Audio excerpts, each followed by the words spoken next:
Hello and welcome, filthy casuals. It's Saturday night, and we're doing some Mega Mech. Isn't that lovely? Hi, everybody. Hi. Who we got out there? We got Chen. We got Eyes Man. And, of course, the Stick of Bam. The Sticky Bam. Yes, what's going on? Hola!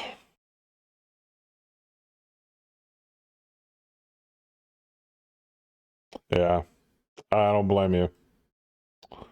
I saw a lot of those tonight buying booze, so. Most of them were wearing hoochie dresses buying Lunazul, so. Or some form of tequila.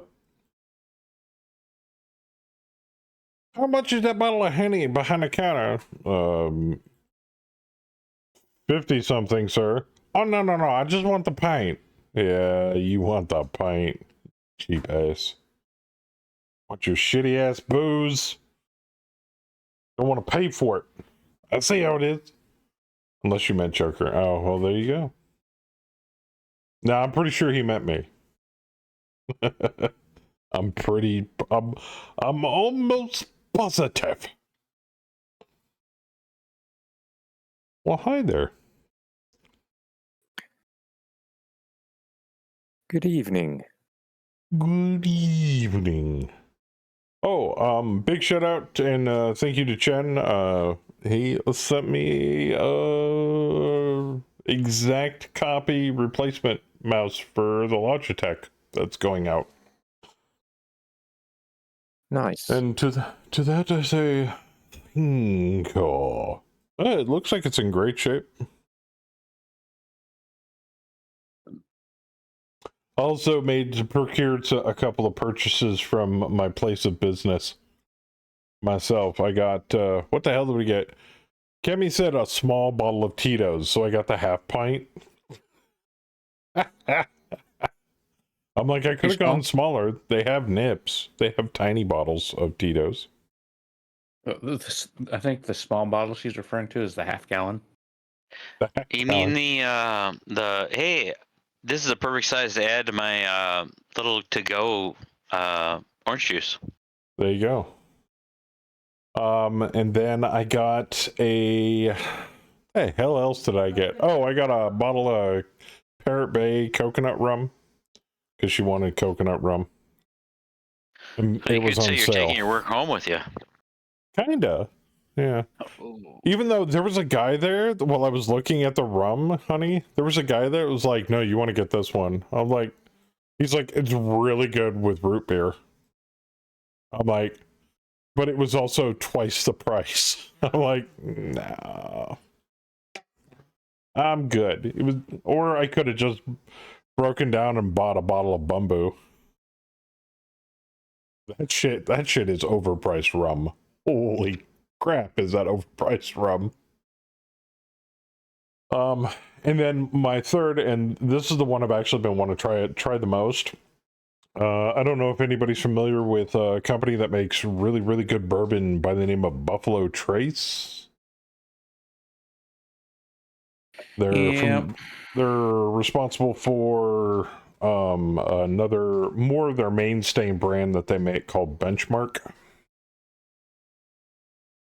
which people here say, you know, it's just as good and half the price. So, but I don't know. So let me get this straight. So I was in the other room mixing a cocktail. So a guy said, "Hey, you should mix this with root beer."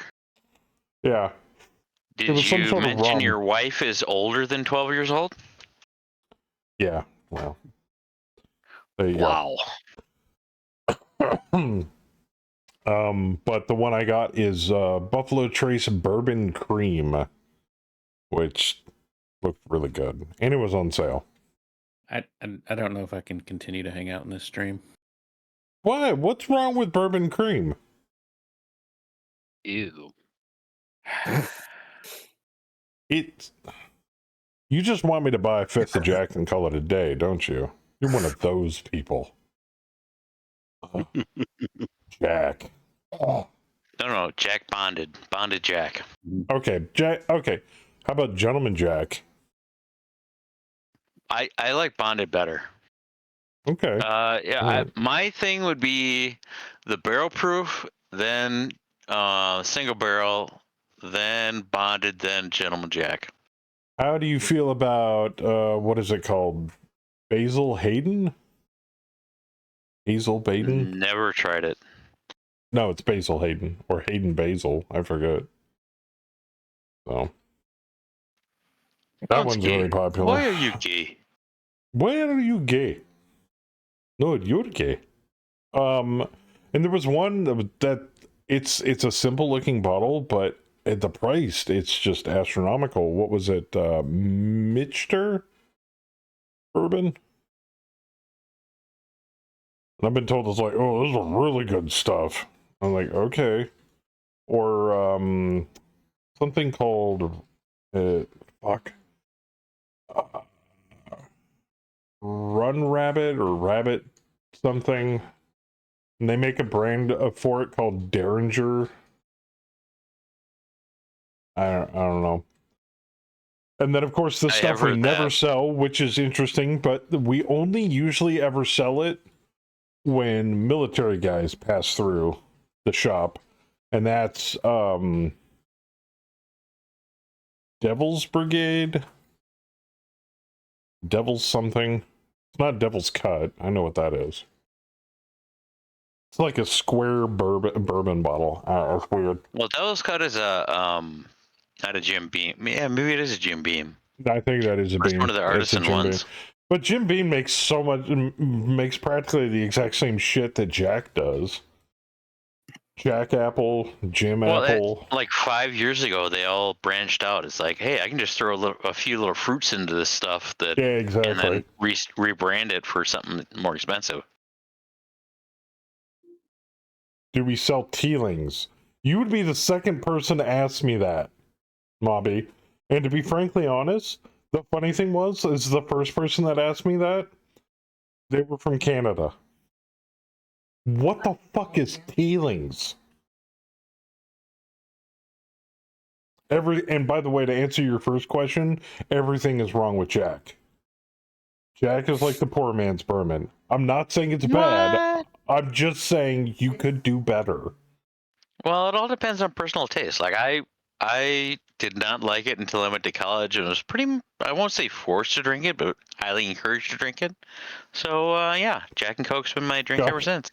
Scotch whiskey is better than bourbon. I'm not arguing with you in the slightest, man. We have a tiny little shelf off to the side for Scotch. Help yourself. It's because they're leprechauns. Oh God, what don't we sell?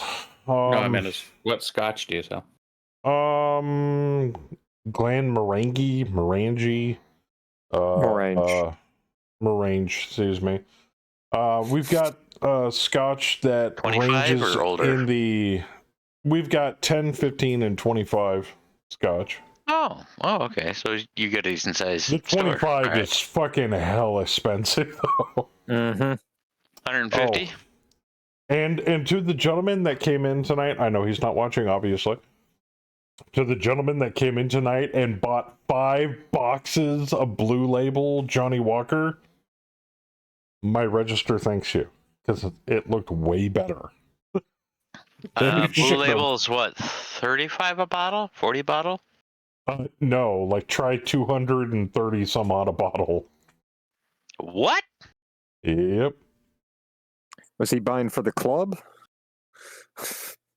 Well, hold on. Big old fifth of it. It's a Friday night, and let me see which concert is playing in town. That could have supplied bottle service for a special club. Oh, I got you covered, Howler. We've got Absolute Vodka. That's from Sweden, so we're good. I was more thinking of the actual Odka. It's weird flavors. Yeah. Glendalough, Glenfiddich, got that. Yep. Blue Label is the most expensive Johnny Walker. Yeah, it goes red label, black label, blue label. Yes. Yep. We have tiny little nips of red label. You got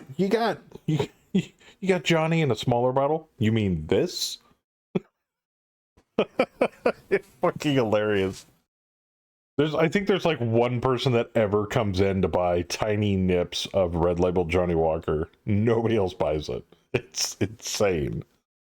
It's like, if you're gonna buy Scotch or Johnny Walker specifically, just buy a 5th bottle. Come on. or The or 5th isn't. the occasional person that comes in and blows over $200 on a single bottle of Class A Azul. It's like, why? Walk down the aisle. There's a perfectly good shelf full of Jose right there. Knock yourself out. You know? It's the same thing. It's the same thing. Or you get the occasional person like, no, I want the good stuff. And so they get the Casamigos tequila. There you go. We buy the black label. It's the cheapest of the Johnny Walker. Actually, red label's cheaper.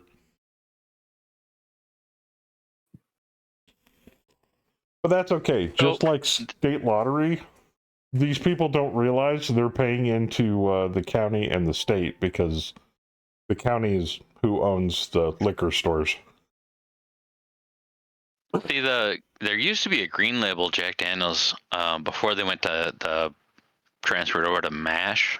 That was actually the shitty version of Jack. Like the stuff that didn't pass par to be black label, that went to green label.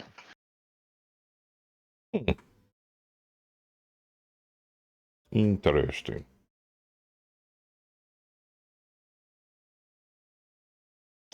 Oh, that's right. We started a contract. Delta found a hostile force. Oh, it's that drop.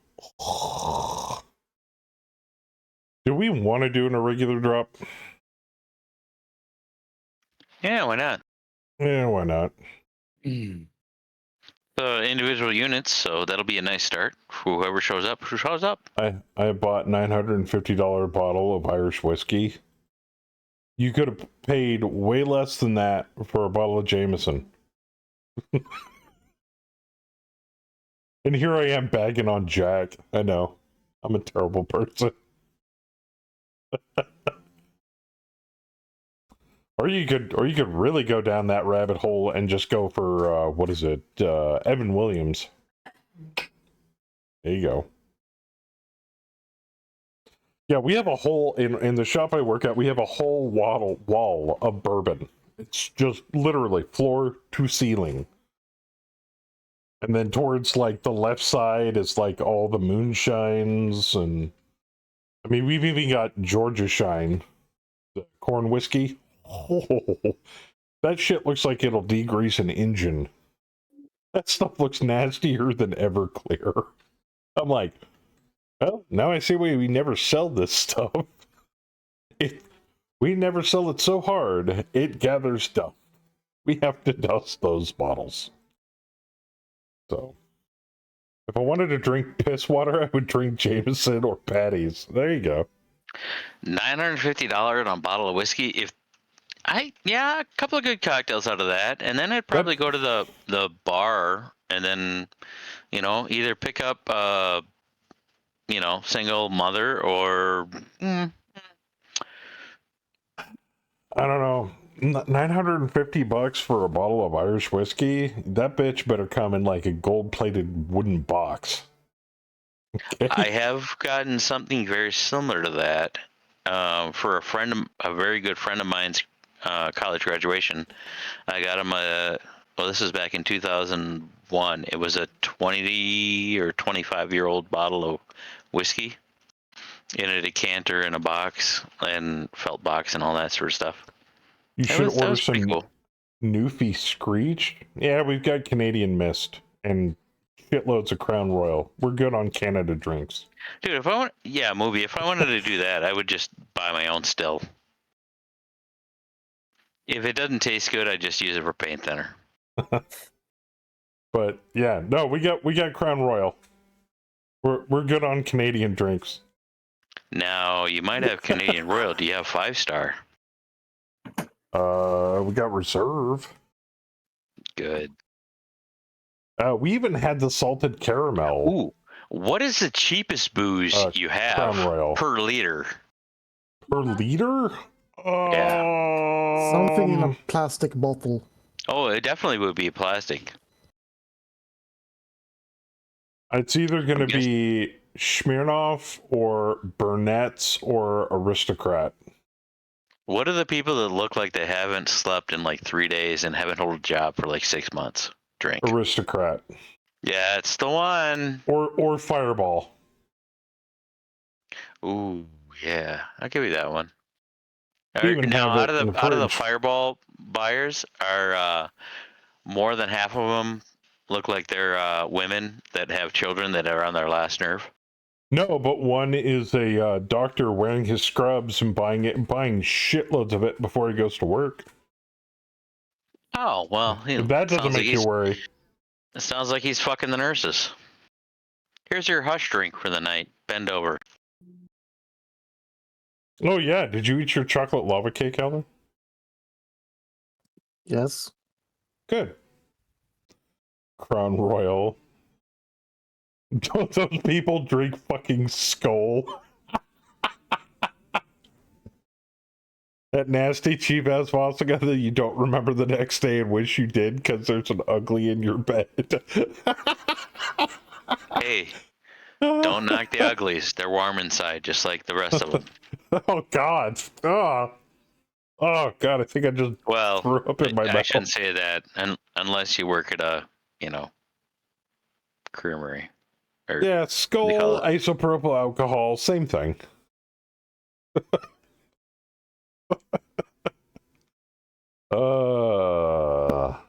Anyway, enough about that.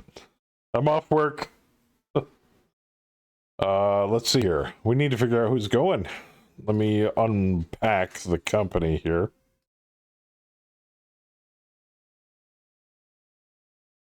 What are you doing, Chan? Drinking. You trying to break my fucking gift sub shit again? Alright. It's either broken or it's not working. I'm There pretty you sure go. it's broken. I'm Yeah. testing. Just like 49. What are we on? 13, 14, 15? 14. 14. There we go. Pushing the All you have boundaries. to Gotta do test it till it breaks. to know what is the good booze is to go one of my family's funerals. Jeez. Well, there's a reason. That I was gonna say that is amazing how true it is. You do I love know that there's a reason why they have that they call certain boozes top shelf. It's because they put, just like in the grocery store, when it comes to like certain food goods that you buy, like breakfast cereal, they put the expensive shit within vision range, and they put all the cheap shit on the bottom shelf. You buy the expensive shit. We've got the Aristocrat, can't get any lower on the shelf, and people still reach for it. Strangely enough, the Tito's is on the very top shelf. Ooh, I got a question for you. Do you guys have Grey Duck vodka? No. You should get that. It's a Minnesota product that is. That might be why. Yeah, I know, but it's one of the Minnesota Vikings. You ever heard of like Grey Duck, the little game kids play? Nope. Oh, Duck Duck Goose. The closest we've got, I mean, we got Grey Goose. Does that count? Oh no, it's just a kids game. Anyway, one of the linemen, I think it's the lineman, wide receiver for the Minnesota Vikings, decided to put out his own vodka and called it Grey Duck instead of Grey Goose.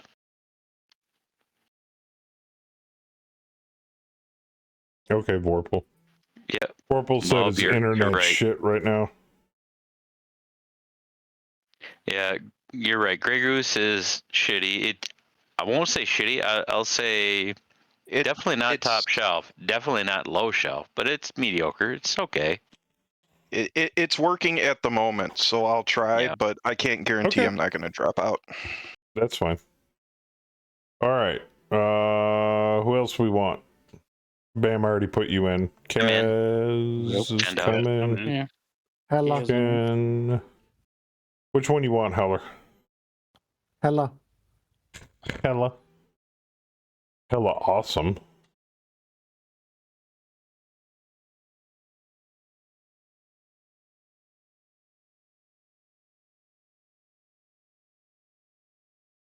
I gotta keep remembering where everybody is located.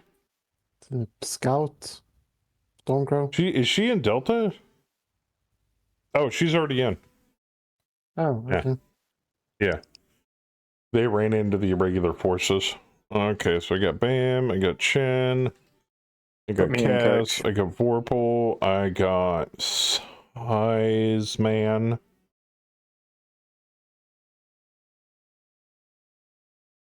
I think we're good. Deploy. Boop. And because Saber had a wedding to attend to, command is falling to Bam, or so I've been told by the Major himself. So, if we have any command decisions, sorry, Bam. Or you can make me do it. You'll probably just make me do it. First thing we need to do is put the major in a In- Jenner.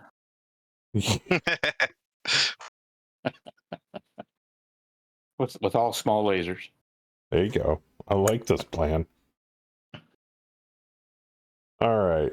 So the rest of us can actually shoot something? They have, they still have a Met Commander. Lair and House Officer, they're giving us a Grasshopper 5H. Hostile infantry, 50% killed. Let's see here. We're deploying northeast. 64 by 68, Grassy Depot. Dusk, dawn, clear, calm, no fog. Temperature -8. 3 rerolls. It is cold as fuck.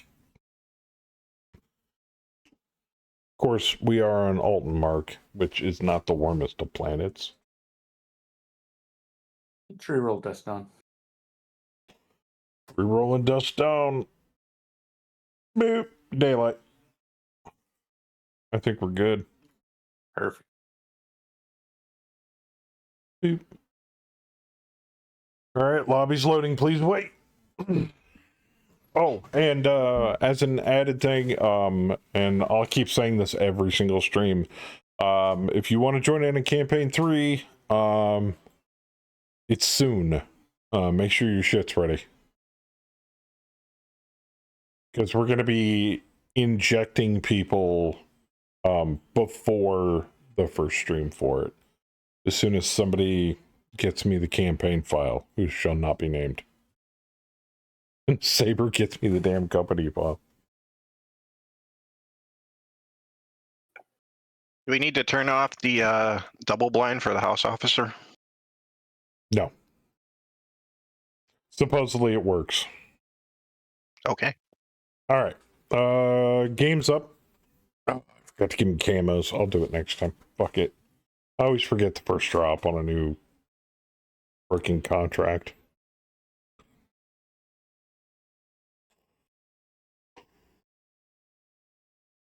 All right. Who's up first? Theismann. Beep. Theismann. Next up is Vorpal. Next up is Mister.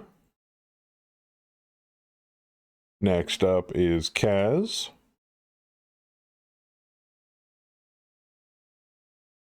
Next up is Chen.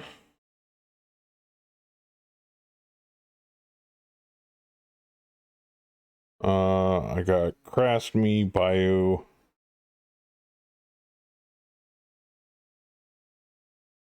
Oh, I got a saber in this drop too. If anybody doesn't want to be responsible for their possible demise, I can foist them off to a bot.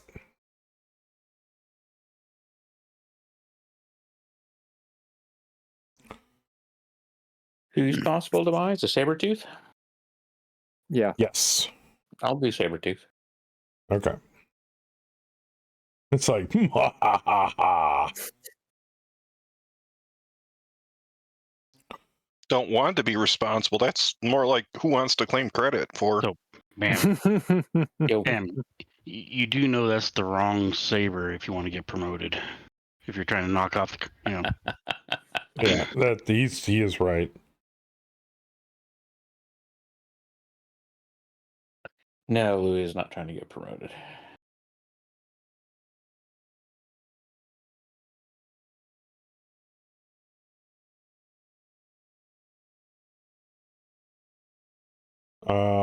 I got a Bayou and a Crest. Anybody? Nope. All right. I'll take Bayou.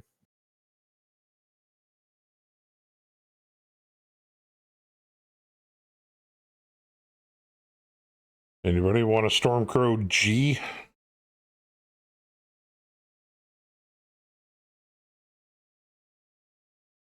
Otherwise, I can take him. What's on that thing? Oh, Hag 20? Yeah, I'll take Crest. He won't be nearly as upset at me if I get him killed. Otherwise, I can take him. Well, you're already piloting a Stormcrow, so if you want him... Yeah. Okay.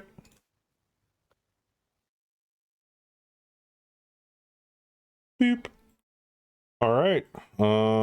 Everybody is Team 1. Everybody is Northeast. Everybody's coming in. No C3 network. I think we are good to go.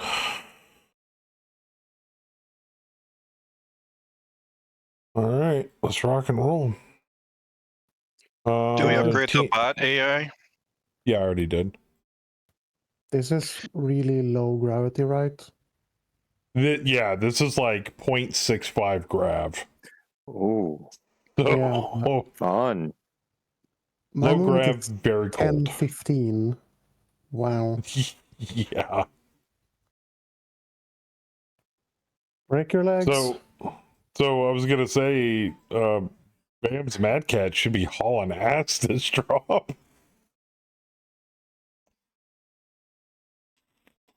Could be.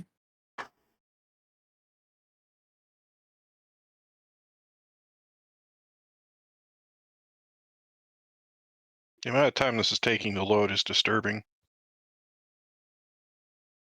There we go. Come on now, failure takes time.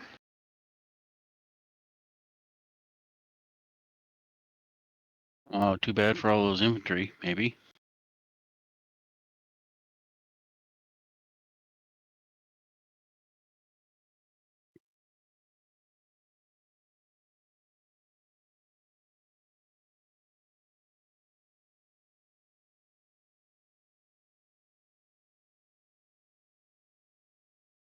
It's a very, very wilderness map here. At least there's water. That's not terrible.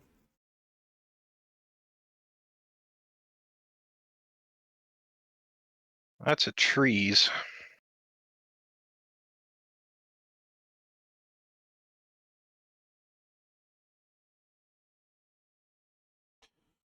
Yeah, sir. Our intention this drop is to annihilate the enemy to or past 50%. There is also an enemy mech commander, so the I think faster we you can smoke handle his ass. annihilate the enemy. All right, where do I want to be? Not on this planet. Cold as shit. Oddly -8. forested for being this cold. Oh, it could be cold and forested. All right, where do we want to deploy? Mm, Northish, eastish, northeastish. They're what, in the center? Opposite. They are deploying, I think, opposite. Yeah. So they're going to So- be south, west. Southwest and center. It says they have fixed defenses in the center, but there's no buildings, so they're gone. Yeah. Yeah, so the primary op4 is opposite, and then their infantry and irregular forces are center. Oh, 6-1, really. Hey, Windchild, long time no see. Most Yeah. northwestern, because the east side is downhills. Oh, that's a Oh. good point. Yeah. Hey, now that I get, hey, Windchild, we we're going to be concentrate towards the west. instituting some of the, So we're going to go the northwest, all right, or northish. pregnancy, Yeah. marriage, and death stuff that you put in a while ago. We're going to be instituting it. So, for our next campaign, which is starting fairly soon. Looking forward to it. Got a battle axe. I got it, Jen. Yep.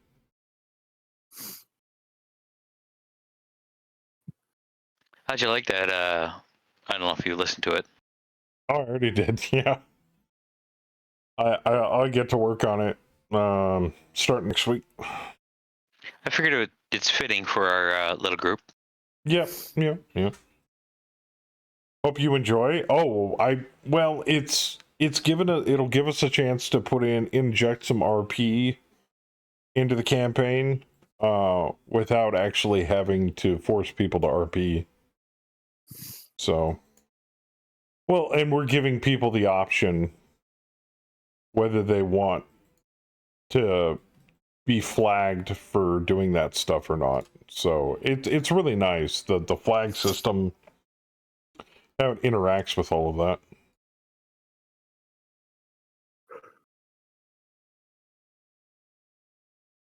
Ugh. Put that on ghost target. That we're running campaign 3 a little different, and we're giving it some more audience participation. So we had a big round table off stream like about 2 or 3 weeks ago, and we discussed some things that we were going to change in the upcoming campaign to make it better. So I'm looking forward to it. And it's starting soon. I mean, technically we have a tentative date, but we're not going to release it right up until probably the week before. So If we'll someone announce were a it. betting We'll man, announce it it on a would- Saturday, the Saturday before we start the next Saturday.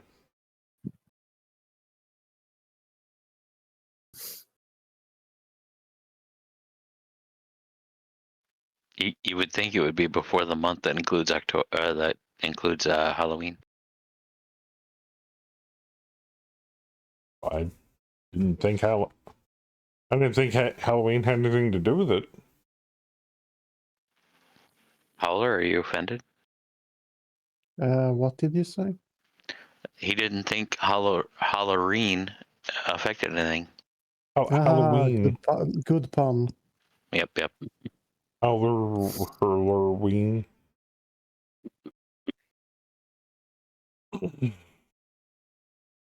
Devil's Night, All Hallows Eve, whatever you want to call it. A good sales night at the booze club.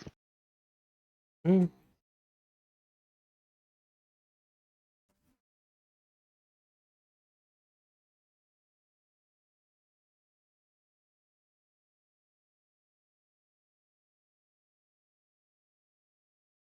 Oh, also, did anybody see the extremely non-informative and short leaked teaser trailer? Leaked. I'm air quoting for that one.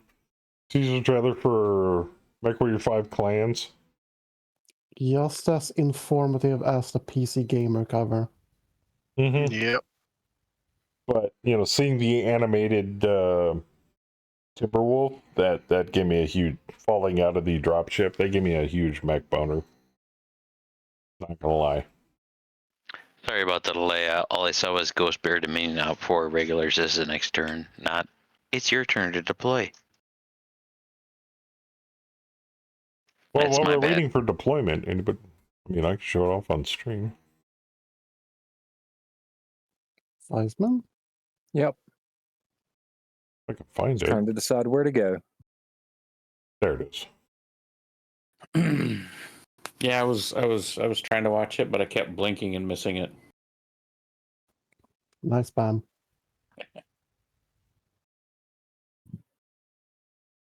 Thank you, Heller. Old man satire at its best.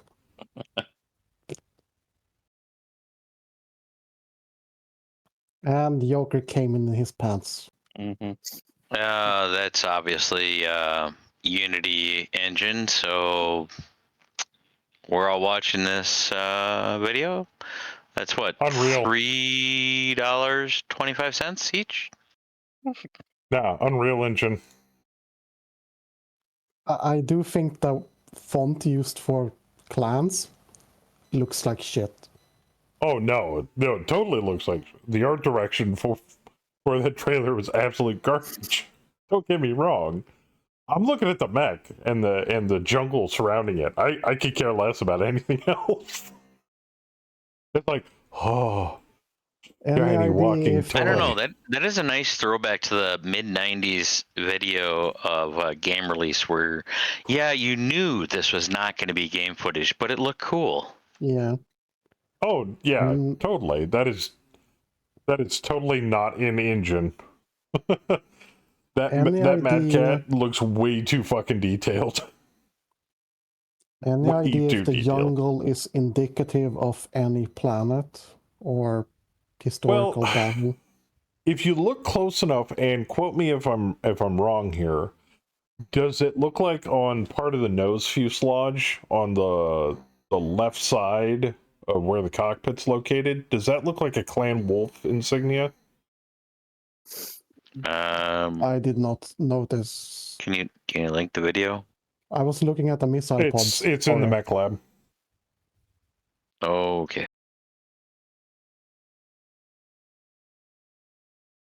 But yeah, I was like, it's in a jungle setting, so it's Jade Falcon, and I'm like, no, that looks like a wolf insignia. Unity sucks.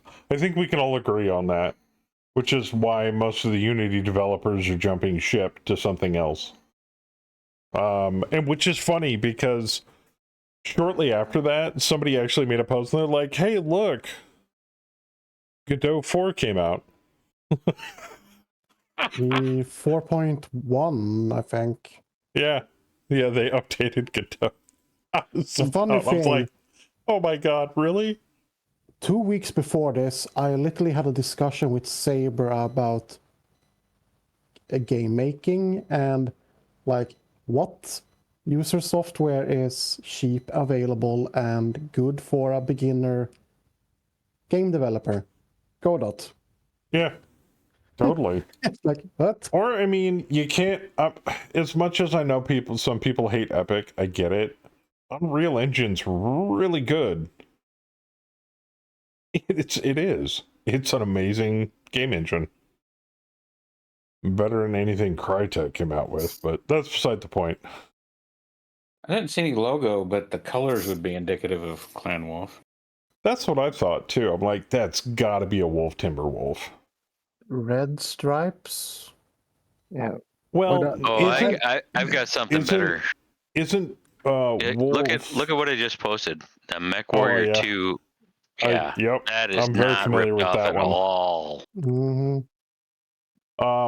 Wolf is main colors are beige, aren't they? Like a brown, like a light brown. They were red and black. You sure it's not Wolf? eggshell? Yeah. No.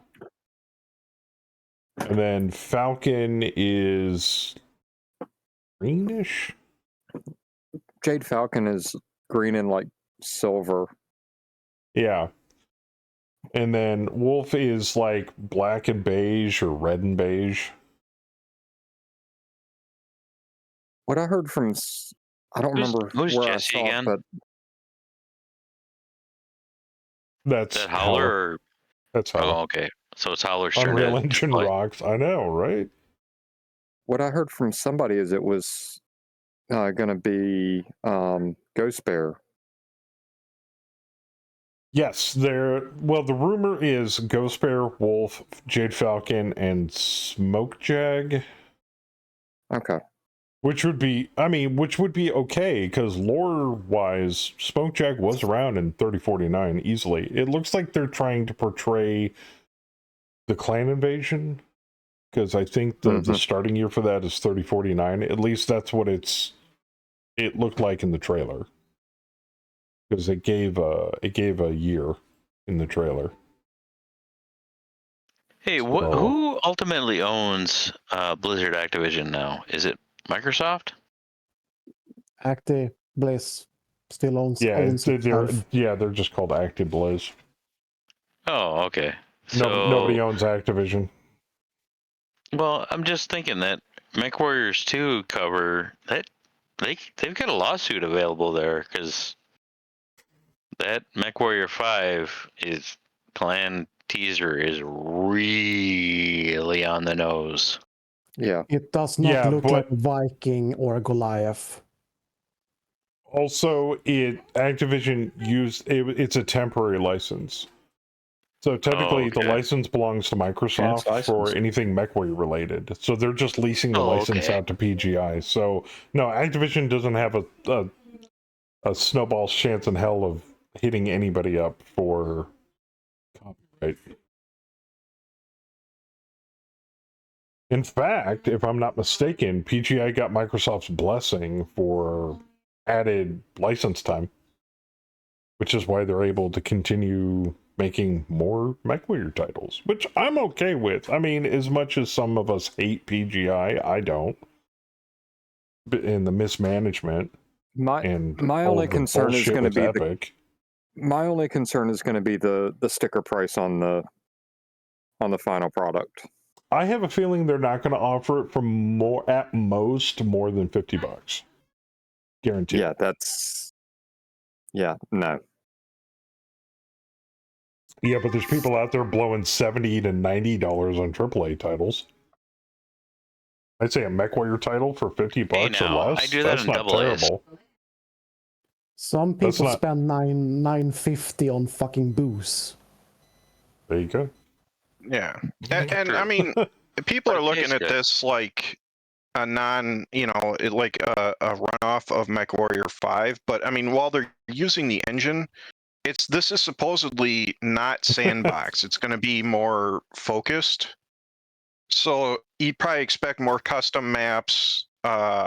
Maybe this is PGI, so I'm not going to say too much, but potential better storylines, because without you don't have to balance all the variables of an open sandbox. You don't have to generic it up to make it work everywhere. It's closer to MechWarrior 2 than MechWarrior 5 is what you're saying. I have a feeling it's going to be something, I think, like a start, a storyline that has a start and a finish. It's not going to be you play forever. and I think PGI doesn't really have a track record for storyline, but still. But I'm glad that they're at least making it a separate title from MechWarrior 5 Mercenaries. That was a smart move, to be frankly honest. Because putting it in Hopefully as a nukes major DLC would not have been good. Hopefully nukes are involved in the finale. There you go. Yeah, and I mean, if you look at it, if they made it a DLC for MechWarrior 5, all MechWarrior 5 turns into is the race for clan tech. I mean, it kind I'm gonna of go just scout, fellas. go for it. It kind of obliviates the point of the original game. I mean, this way they can keep. I mean, modders already kind of did that, but as far as PGI is concerned, they only work with base game stuff. So I mean, they can keep the base game inner sphere based, so that it's and they can so they don't upend everything there. Yes, somebody will mod clans into mercenaries. Easy, Oh, yeah. easy. Yeah. If nothing else, like do you want to play clan max? Like they already do that in mercenaries, so they're just gonna take the models and shit out of clans and jam them in mercenaries and vice versa. Yeah, pretty much. Depending upon if clans has the same modding capabilities that mercenaries does. Part of me feels like it might, but most of me feels like it's not going to. It's like, if you want to play a modded version of MechWarrior 5, there's already something out for that. When is it coming out? They said 2024. That's all the info we have, boy. So, next year. I have a feeling probably next summer. We're in a Maybe low grav next world, fall. aren't we? Yes, we Yeah. are. Yes. That's why I'm going 20 with mask. Do I want to? Yeah, let's do I that. practically sprinted a third of the map in a Shadowcat. I'm king of the mountain.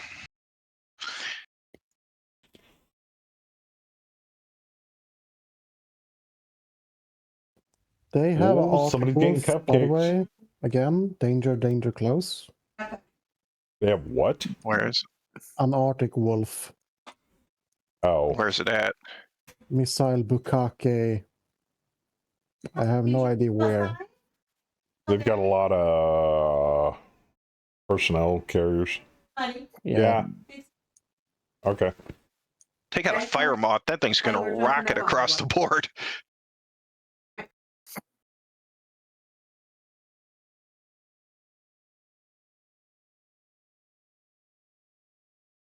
Okay, I do not see.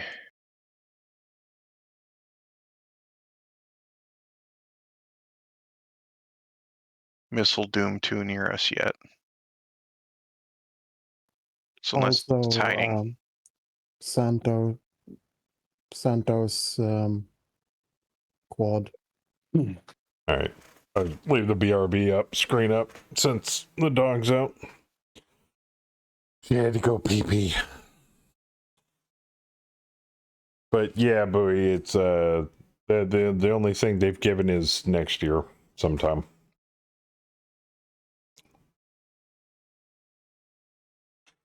Maybe they're going for a spring release. That's a little optimistic, I think, especially for PGI. But then again, how long have they been working on clans?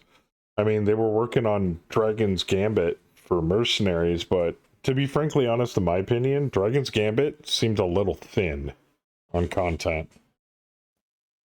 Yes. Is this are they trying to run past us mission? No.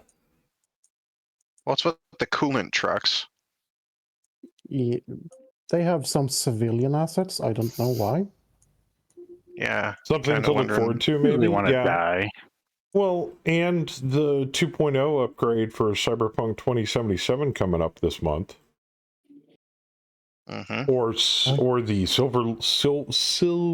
Civil Liberties expansion that comes out at the exact same time. Actually, the 2.0 release for the upgrades to Cyberpunk come out a week before the DLC release. So we're going to get all of the upgrades to the skill upgrades and the upgrade to how the police interaction and all that stuff's getting upgraded before even they crank out the expansion. I saw That's the very appropriate trailer seeing that today. solitaire stand out in the middle of the field on its own. If it's not already out, I think they said the 16th, which is today. But somebody Google it and correct me if I'm wrong. Is Dragon Gambit any good? I wouldn't know, man. I haven't seen it yet. I don't even think it's out yet, is it? Heavy battle mech recovery vehicle. Nobody cares. Hover APC. Boom. I love It light grabbing crashed? tanks. 2 of them. Jesus. You don't know? Let me look it up. 2-point update is on Tuesday. Thursday. Tuesday. Next week. Thursday. Oh, okay. 21st.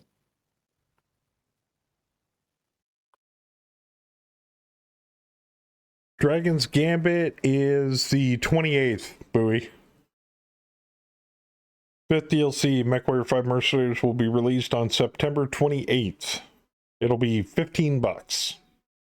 That's adequately priced for a thin DLC. I don't know about that. I think it more were like a chunky DLC. If I was into that game, I would pay $15 for a longbow, but Oh, yeah. Oh yeah, longbow. Yeah. Cyberpunk 2077's Update 2.0 launches September 21st. yeah. I'm like a member of Missile. And then I think Civil Liberties comes out on the 29th. But that's okay. Everybody's busy playing Starfield. Or, excuse me, not Skyfield. Starrim? Fallout in space? Whatever you want to call it. Hey, Joker. Hey, Chad. Are you back? Not yet. Oh, okay. Just wanna I'm make sure shooting at you didn't- infantry at the moment. Playing foot point. Oh, man. I don't want to waste missiles on infantry. That's terrible. Are you GM? Give yourself some cluster or flechette ammo. Double damage, There all you go. contest, Yeah, I should. Totally should. clear terrain or open terrain. Yeah, just say the text loaded you up with something special the first round.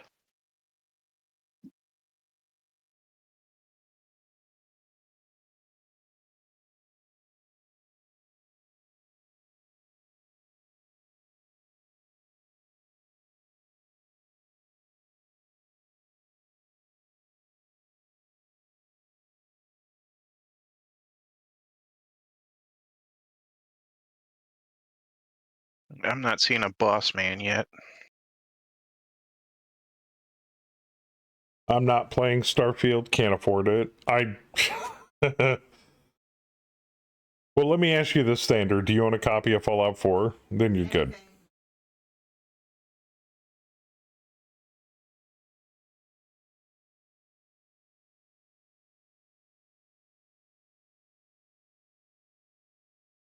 Now, from what I've seen other people streaming Starfield, I mean, it looks fun. The shipbuilding looks really fun.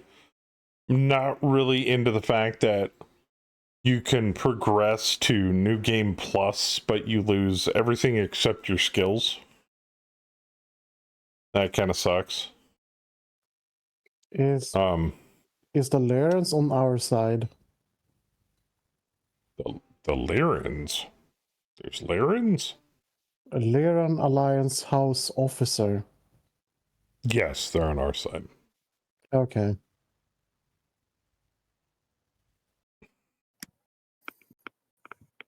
Yeah, he's in the Grasshopper. Well, on the plus side, this contract is on practically half gravity for the planet. This is almost a boon for our assault pilots. So, looking at the round report, Ghost Bear Dominion enemy mech commander is the Arctic Wolf. Oh, the one we shit. can't find. Okay. I'll find him. He's got to be around here somewhere. He probably actually started in the Southwest, so he's got to move up. It's Fallout 4 in space. Yeah, a lot of people are saying that. Well, it's because the UI, like the favorite gun selection UI is the exact same as what's in Fallout 4. Where's the color thing again? Client settings. Team color. I think it's in. Oh, found it. Thank you. There you go. Yeah, it's Starfield's a Bethesda game. If you like Bethesda games, you'll like Starfield. It's a good Bethesda game. But if you're looking for something innovative and out of the box for them, you're going to be very disappointed. Yeah. I mean, if you liked Skyrim and you want to play that kind of content, but space themed, you should be good to go.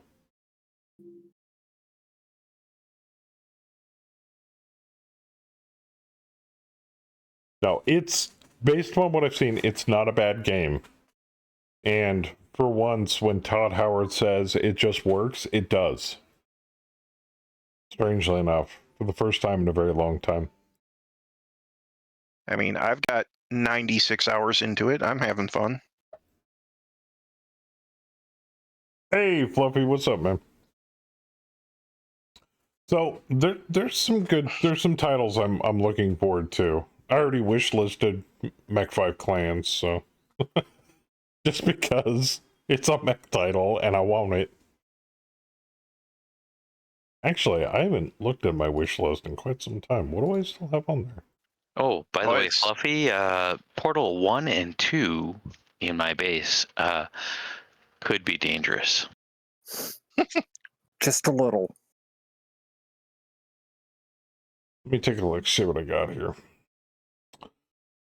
What do I have wish listed currently? Phantom Liberty. I keep calling it Civil Liberty. It's Phantom Liberty. It's Dragon's interchangeable Gambit. these days. Dragon's Gambit's on my list. Munchkin Digital, that looked fun. Age of Wonders 4, Dragon Dawn, looked good. Stellaris First Contact, Stellaris Galactic Paragons. RimWorld Biotech.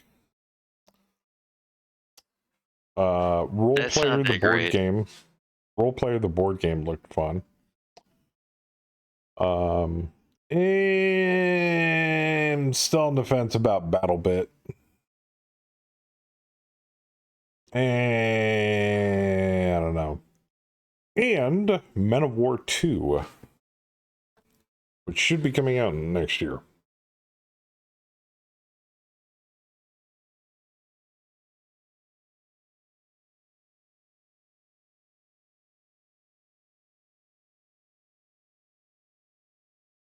Princess really likes its infantry lately. Look up Humanity. Humanity is not that great. Is that a Oh, that's a very newest one. Yeah. zombie game? is. Yeah. Have you streamed it, Fluffy? No. Isn't it coming out like in a week or two? Yeah. Hmm. That mean you have all the answers. Drops Well, I'm the one- Monday. I'm the one that pointed it at Fluffy. I'll look it up. So you're the dealer. Yes. Good man. Humanity. All right. Boy, that doesn't look familiar. Co-op isometric open world survival game in a world ended by zombie outbreak. Ooh, somebody got that coolant truck got shredded. Of course, it's a coolant truck. How does a coolant truck have a turret? Why not? Oh, for flamers, Have you? ironically. I was gonna say, have you met any guys that have been I in the mean, it infantry? looks fun, Fluffy. I mean, I'd play it, but would I spend money on it? No. Maybe I can hit up the devs. Comes out the 18th. Okay. They're not gonna like DLC microtrans nickel and dime the shit out of it because it looks like one of those types of games. Come on now, cash grabs. How It's not a similar to- thing these days. Zomboid, is it? It's I mean, it isometric, looks but you good. can. It looks like you can rotate the view. I mean, it does look looks good to be though. more. It looks to be more gunplay and less melee. I'm wondering how detailed it is. Like, are the guns customizable? Is there shitloads of different kinds of loot? Is there crafting? Crafting, yes. Customizable weapons, I don't know. Oh, I'm looking at it right now. Looks like an updated PZ. Maybe. Zombie outbreak, blah, blah, blah, fluff text. Explore vast unforgiving world, blah, blah, blah. Survive together, grab a rifle, start foraging on your own, or have someone watch your back. Cooperative mode. Up to 4 players. You can have more players in PZ. Can I Molotov my friends? That would be funny. Robust character customization. Design your chosen survivor with perks, stats, and a huge selection of firearms and other tools. Okay. Craft and build for survival. Utilize an extensive crafting and building system for whatever is needed to survive, from gear to consumables. Then build a safe house, fortify a base against the Zeeks, or turn a burned out house into a new place to live. Defend against truly menacing zombies. Not all Zeeks are slow and stupid. Adapt to improvise against Zeke variants. You risk becoming... Okay. Defy death. The apocalypse comes to everyone eventually. If not, there's zombie mob, then hunger, exposure, treacherous terrain, or other people. Okay. Oh yeah, there are NPCs in it.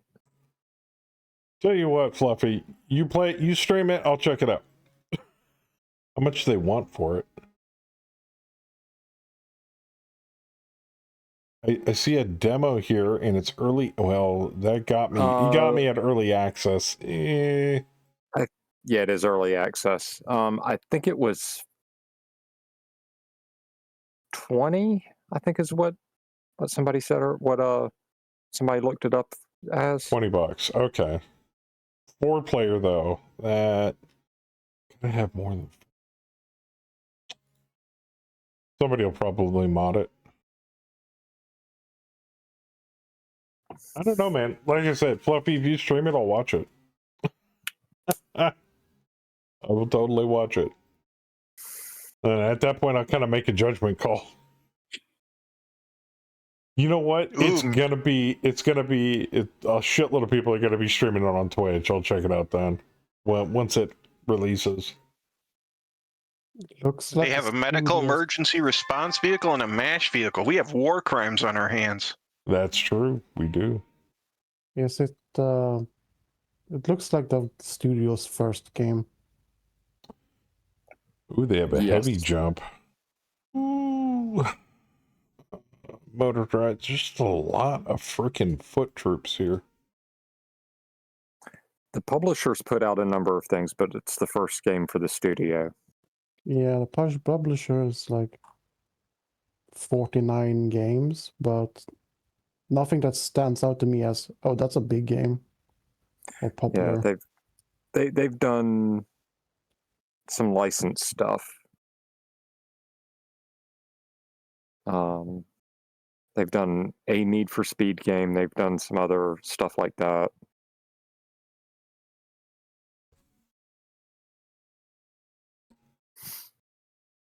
It looks like an indie game publisher.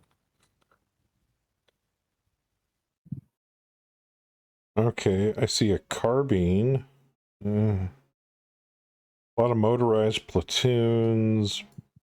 Oh shit, yeah, they've got a dump truck with nothing on it. Closet. Oh, there's a battle axe. That could be dangerous. It's like a whole lot of nothing on the board. I know, it's just a bunch of piddly shit. Bring out your flamers, boys. Almost every game except one is $25 or less. Yeah. And most of those are actually 20 or less. So yeah, in the game publisher. Nothing wrong with that. No. Yeah, Um, definitely no harm in waiting until it drops. No, I agree, Fluffy.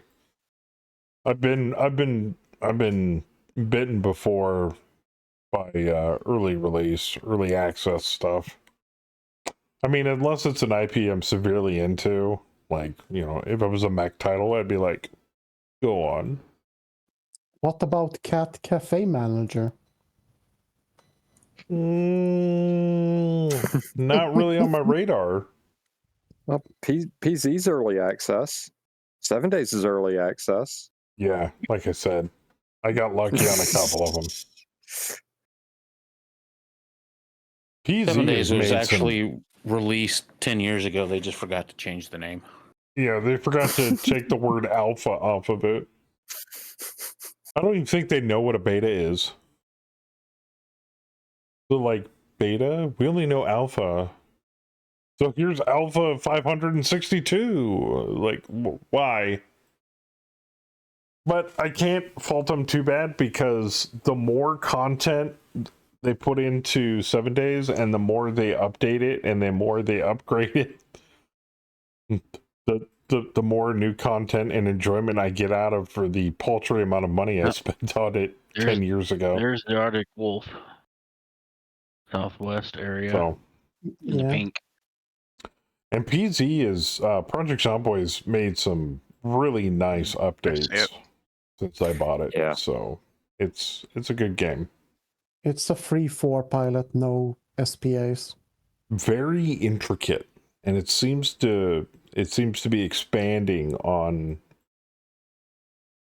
more towards like a more of a realistic nature what you can do with Project Zomboid. So I think they're doing a pretty good job with it so far. And it's an SRM boat. What The I'm Arctic Wolf. extremely scared for is the companies that, like 7 Days and Valheim and the rest of them, that have used the Unity engine. Where are they going to end up? Like, Yeah. I have such high hopes for a game like Valheim and what more they can do with it. It's amazing what they've done with it so far. Mhm. And before this whole debacle with Unity, I was like, oh my god, the options for that game are endless. And now it's like, I'm scared for the future of what that could mean for some of these indie developers and some of their smash hit games that they've come out with. I have a feeling this is going to, it's not going to, the blowback isn't going to be as bad as people are making it out to be. I believe people are blowing up even more so than it actually is bad for clicks and views. And I think there's going to be a lot of litigation that's going to be going on between now and this time next year. I think they fucked up. They don't realize they fucked up, or at least somebody that's in charge of the important shit doesn't realize they fucked up, and they're going to pay for it. I think this is going to be as bad for Unity as the whole OGL thing. OGL thing with Wizards. Oh yeah, except Wizards. Oh no, we didn't. Here's the thing: Wizards did more damage to themselves than they realize, and in that they backpedaled. Not only did they backpedal, but the Creative Commons stuff that should not have been Creative Commons. Like, do you realize because of Creative Commons, you can use the likeness, the art, and the word beholder out of the monster book? Yay! That has been a TSR thing since, time began, and Wizards just threw it out the door with the bathwater. And I'm like, okay, I understand backpedaling and going, yeah, our fuck up, we'll fix it. And going, our bad, our fuck up, we'll fix it. Here's some shit that we shouldn't be releasing for free to the public, but we're going to do it anyway.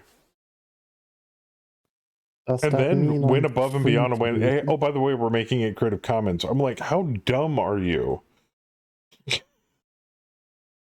So you know what's going to happen next? Not only is Piazza going to latch onto that like a fucking blood tick, but this new Black Flag project that emerged that turned into, what is it, Tales of the Valiant?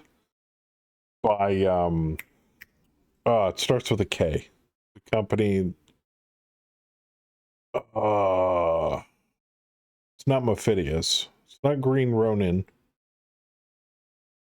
I forget what company came out with it, but that's a D&D clone. They're going to latch onto that as well. They're like, well, if you're going to give it away, we're going to make money off your content that you decided to make Creative Commons. The Swedish company? No, not Free League. Okay. Kenzer Company, I think it was. No, emergency response vehicle killed itself. They committed their own war crimes. But Project Black Flag was in response to the whole OGL debacle, which became Tales of the Valiant. If you guys don't know what Tales of the Valiant is, look it up. It's D&D, but better. And it's still in testing. They're releasing playtest packets for free to people. Go to their website, download it, play it. It's better than 5th edition. I was like, I didn't know things could get better than 5th edition D&D. So, it's impressive, to say the least. Everything that's been going on. Big game company goes full retard. Next thing you know, public outcry and backlash. New shit emerges onto the scene. Well, there you go.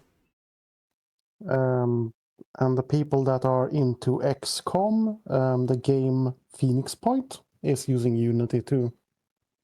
Yes. There's a lot of Unity games. Actually, I think a bunch of people have compiled lists. I think you can Google it and it pops up a list of games that use Unity.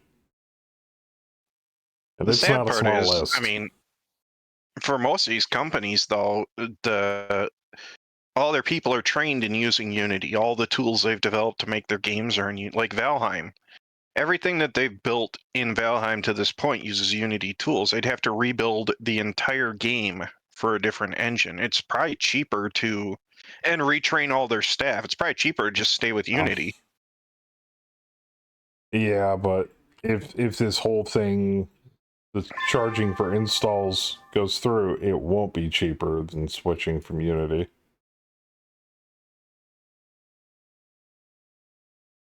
But there's no way. There's no way they can keep it. There's just no way. Right? Oh, you'd be Something's gotta surprised what the give. great and greedy think they can get away with. Something's got to give. That's all I know is this can't. It can't be reality. This can't stick. There's no way. Well, it's the constant growth market. These companies are built on this idea that they will grow forever. And when they hit those walls where they're not growing anymore because there's only so much of the market they can get, they have to try to make up the revenue somewhere else. So they start stealing from each other. Or they pass the savings on to you, and they nickel and dime you with microtransactions and micro DLC. Yeah, that too. I don't know if anybody's old enough to remember this. Back in the day where you'd go buy a physical disc, there was no DLC.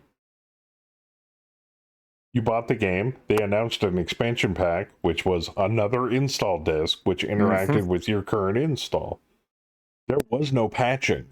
There was no updates. What you got is what you got. Why some of the older Bethesda games were hilarious because they had so many bugs that never got fixed. Right. Or bugs and secrets that speedrunners use in console games to this very day.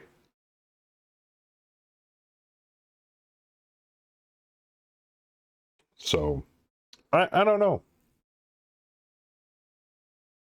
I mean, I had a feeling, the gaming market going full digital as it is these days, back when it wasn't so much in its infancy and Steam had just broken ground and all of that jazz. Compared to today,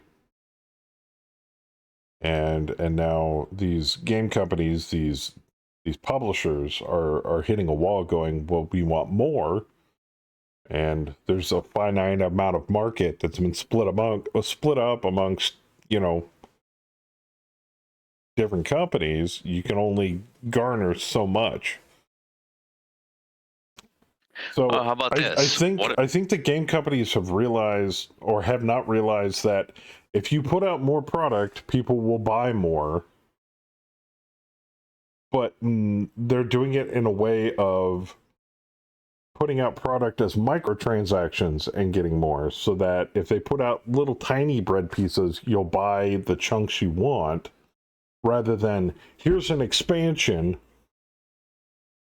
buy this expansion with all of this content in it, because they think people don't want to buy things in one giant lump sum. Well, and there's again the development costs. I mean, you can crank out microtransactions or reskins of crap already in the game or something like that. You can have a team of like 2 people doing that. Yeah. Where an expansion would take a whole team and, you know, time and effort, and it's just trying to make a cheap buck. Well, what I just thought of is, what if this is just a power play to get the software developers to sign up on a subscription base, as in, like, let's say the cutoff is 200,000 in sales, and if you're 200,000 or less, no big deal, we don't charge you. If you're 200,000 up to $1 million, it's 10,000 a month. If you're above $1 million a year in revenue, then it's, I don't know, 20,000 a month, 50,000 a month, something like that. And so this is instead of an install thing, it's just, all right, well, you know, I know you guys are being successful with our engine, so, you know, just subscribe to it and we're good.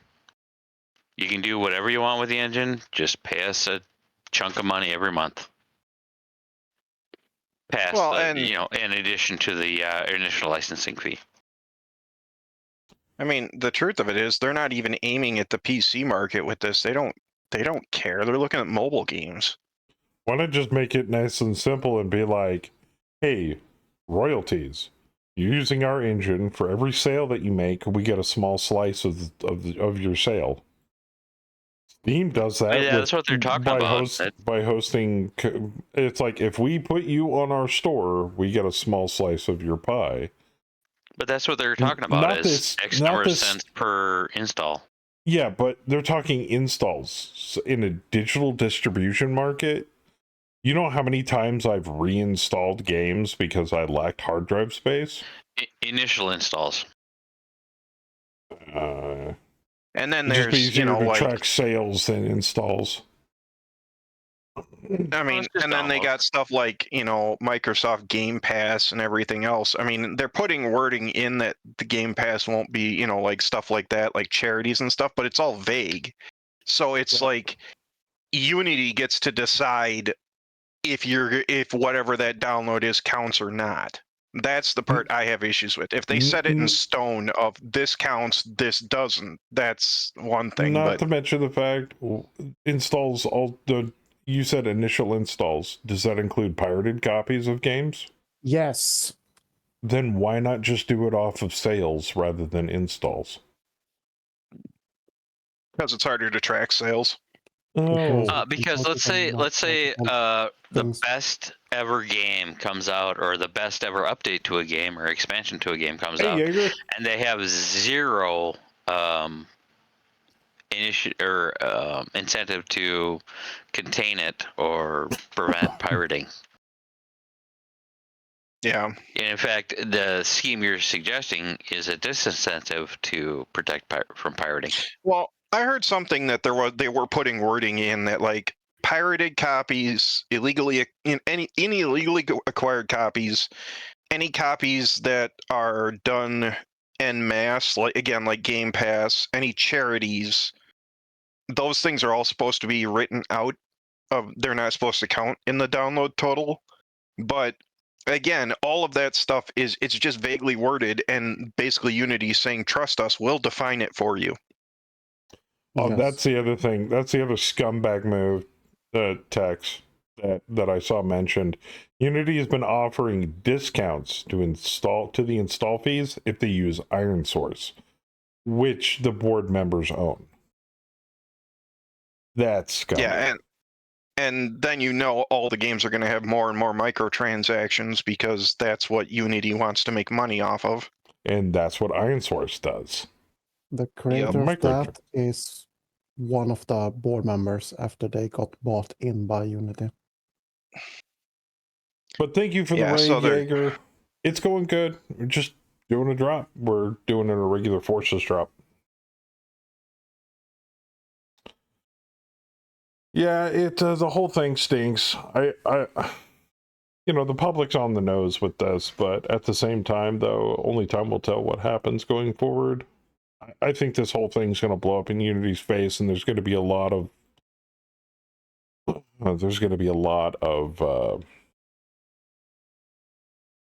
legal issues moving forward. There's going to be a lot of lawsuits going on. Let me tell you.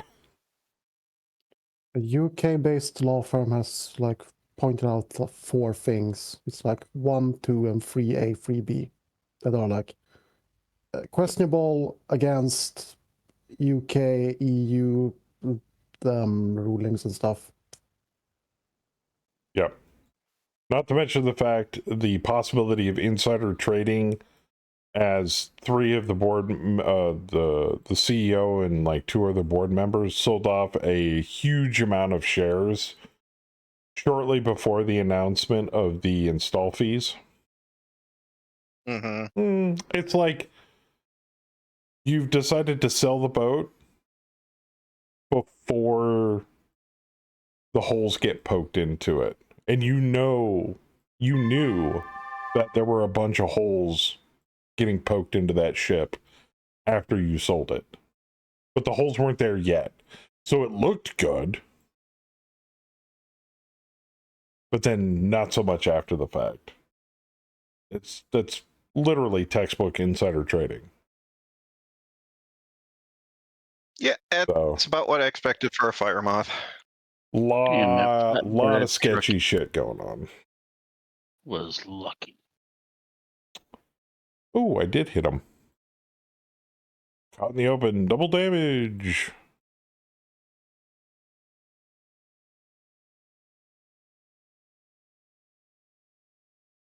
Then I got shot at. Bastards. Stupid bear cub. Oh yeah, that fire moth. Ooh. Yeah, they go fast. They have a high modifier. You wing them, and half the mech falls off. Oh yeah. Oh no, the dump truck's a mobile. Oh no, it's dead.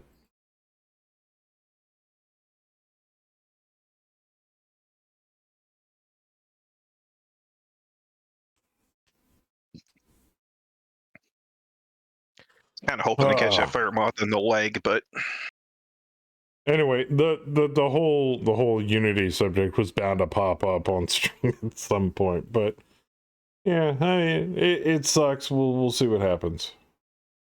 oh no, I blew off all its anti-personnel Gauss rifles. But I'm happy to see the announcement of Mech 5 clans. I was happy when I looked up the roadmap for Valheim, some of the stuff coming out for that.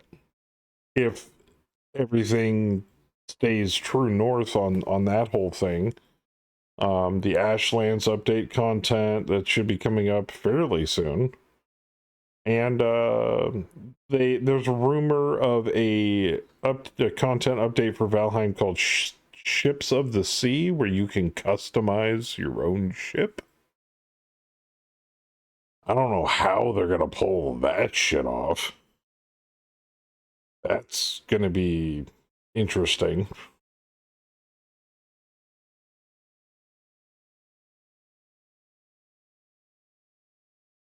Because I'm going to make a There's an amazing mod for that. I'm gonna make an anti-sea serpent boat. Specifically designed to kill sea serpents. I'm gonna cover it in spikes. Come on, motherfucker, come and get me. He'd probably just eat the damn boat anyway.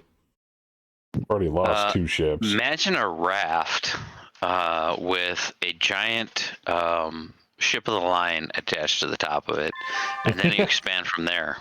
Because I want to make that's what you can do. I want to make a Viking version of a dreadnought. There is a mod for that, and it's a There's very a mod. popular mod. Roman cataphract, or what the fuck they are called. The ship with the eyes painted on them. Oh yeah. Yeah, I want a longship with a trebuchet on it. No, there's a mod where you can build a giant ship and actually have portals on the ship. Oh, that's cool. Yeah, it's basically you take a raft and you bolt a bunch of shit onto it, and So arc. the It's an arc add-ons. raft. Yeah, whatever. But yeah, the add-ons are either to enable crafting or better control the ship or faster or whatever. Have you seen what some people build on arc rafts? Like, it looks like a floating No. stone. It's like some people build like a floating stone house on a little tiny raft, and it works. I haven't played that cat box of a game.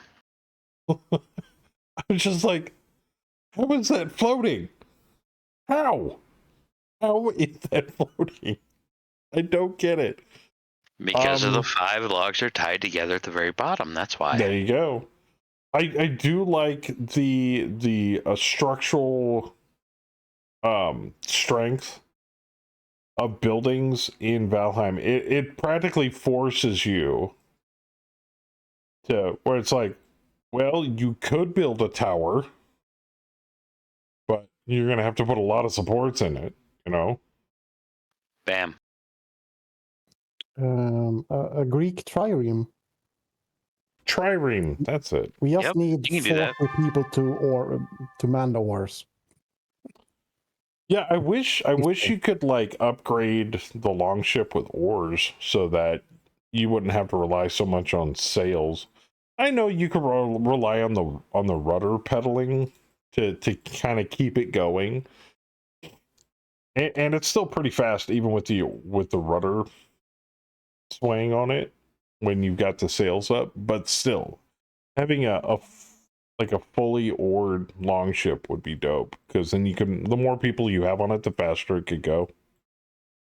But then that would require more than one person to be in the game that you're in.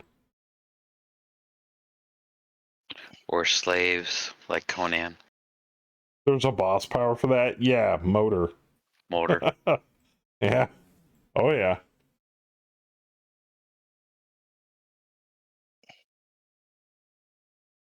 Yeah, me and Kemi have decided to use the mods from Chen's server, and then I'm gonna modify Valheim Plus accordingly.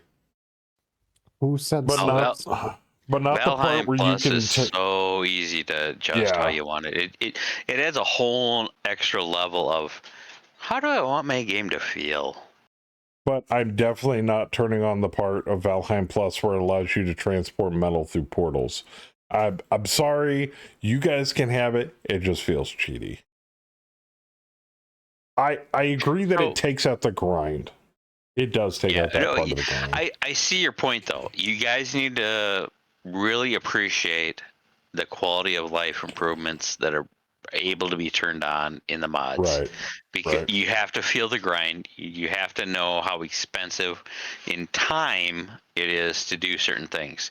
Because really in probably 80% of the video games out there, the real currency is time. How much time is it going to take to get to the next level? How much time is it going to take to get the next gear set and look really cool? How much time is it going to take to qualify for this, that, and the other? Well, it's the same real thing. life time. Yeah, it's like you could easily equate that with Factorio or Satisfactory. The time is definitely a sink on either of those games. Well, I mean, even in EVE Online, I mean, you can buy Oh yeah, quote unquote time, like training time and stuff like that, but it all really comes down to real life time, because it's either you whip out the credit card and buy credits for the game and then turn those credits into Plex, which can then, you know, enable faster training and whatnot, or skill injectors, which can literally pump skill points into your character, or you play those hours to build up enough credits to buy those things that I mentioned. yeah. You're buying But yeah, convenience. it's literally, it's all about time, whether it be in real life or in game. Well, I think we could easily equate that to practically any game. MechWarrior Online is a perfect example. Do you want to grind C bills for a mech, or do you just want to buy the MC outright just to buy the mech? Or just buy the mech? So, I'm going to go Leroy Jenkins. good luck! I move so fast they ain't going to hit me. Well, until you hit a tree line, then you're not going to move so fast. I'm in a tree line, sir. They can't see me. No, not until they get close enough to see you.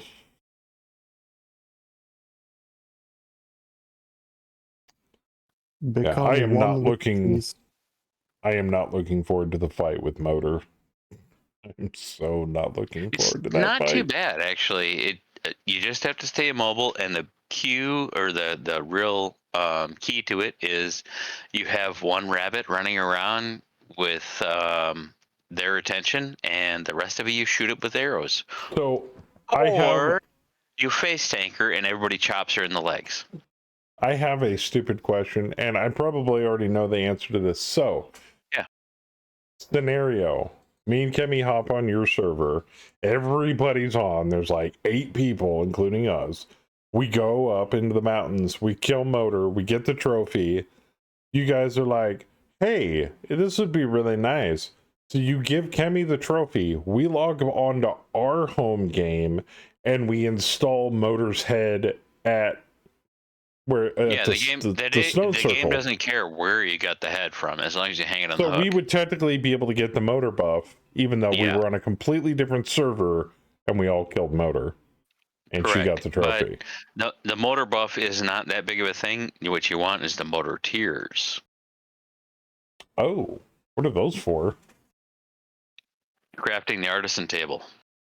The artisan table enables you to build the spinning wheel, or the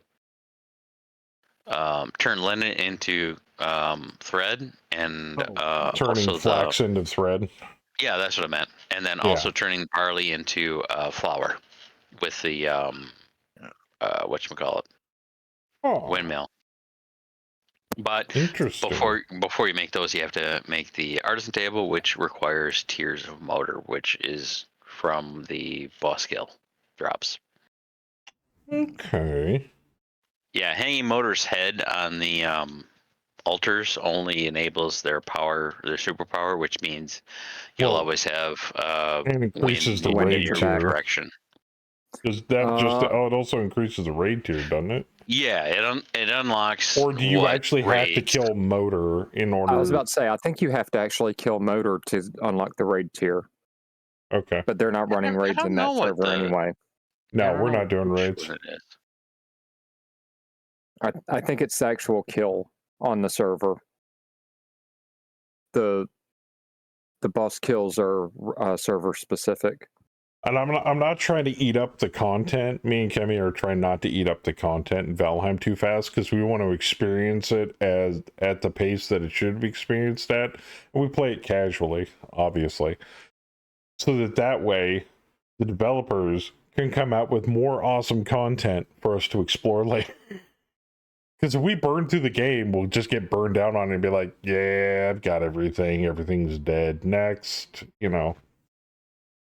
So we're kind of taking our time with it at this point. Okay. I But got a we do whole bunch of appreciate infantry up the here. wolf cloaks. That's going to make life going into the mountains way easier. You're welcome.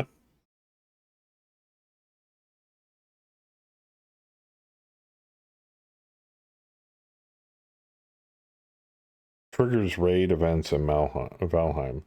I was told, I watched a video, I was told that there was a 20% chance every day or two that there was a 20% chance that they'd trigger. If you were within, if you were nearby 3 of the base items that were required to trigger it. If you're familiar with programming, an if-then statement, I'm not sure of the hierarchy of it. I want to say it's with, you know, within a certain window, if you're within X number of hexes of a crafting table, we do a check for should we trigger a raid. It's a 1 in 5 chance of triggering a raid, and then it goes to the raid tables of what you've unlocked, and does it hit yes or no? All right. And there are a few that are not crafting table linked. Yeah, I was gonna say if they do a check of once every 46 minutes, and do a check of, you know, like a roll of dice of do I trigger a raid or not, and the answer is yes, a 1 in 5 chance of yes, then they do a check of is anyone in X number of hexes of a crafting bench, and the answer is yes, then they trigger the raid.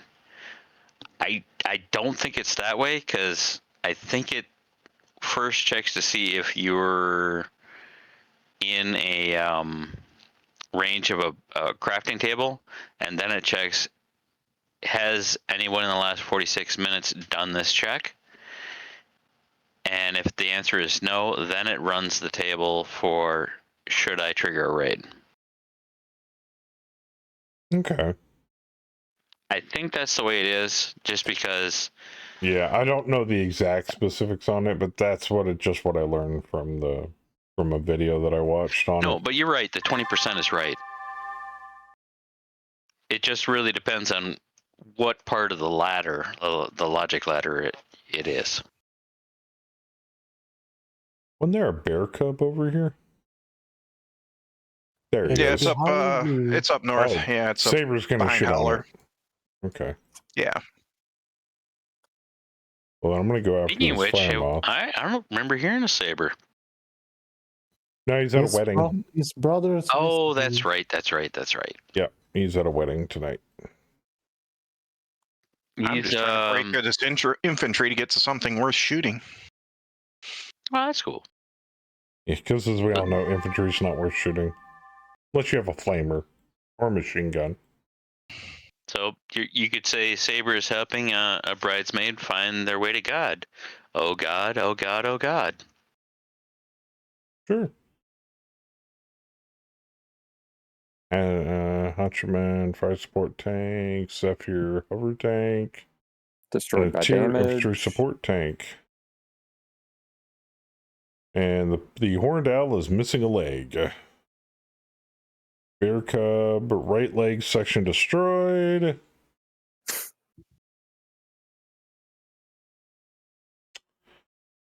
So, yeah. But Saber said he will be available when we launch campaign 3, which is coming up sooner than you think. Like I said before, we will be announcing the end of campaign 2 and the beginning of campaign 3 a week before campaign 3 starts.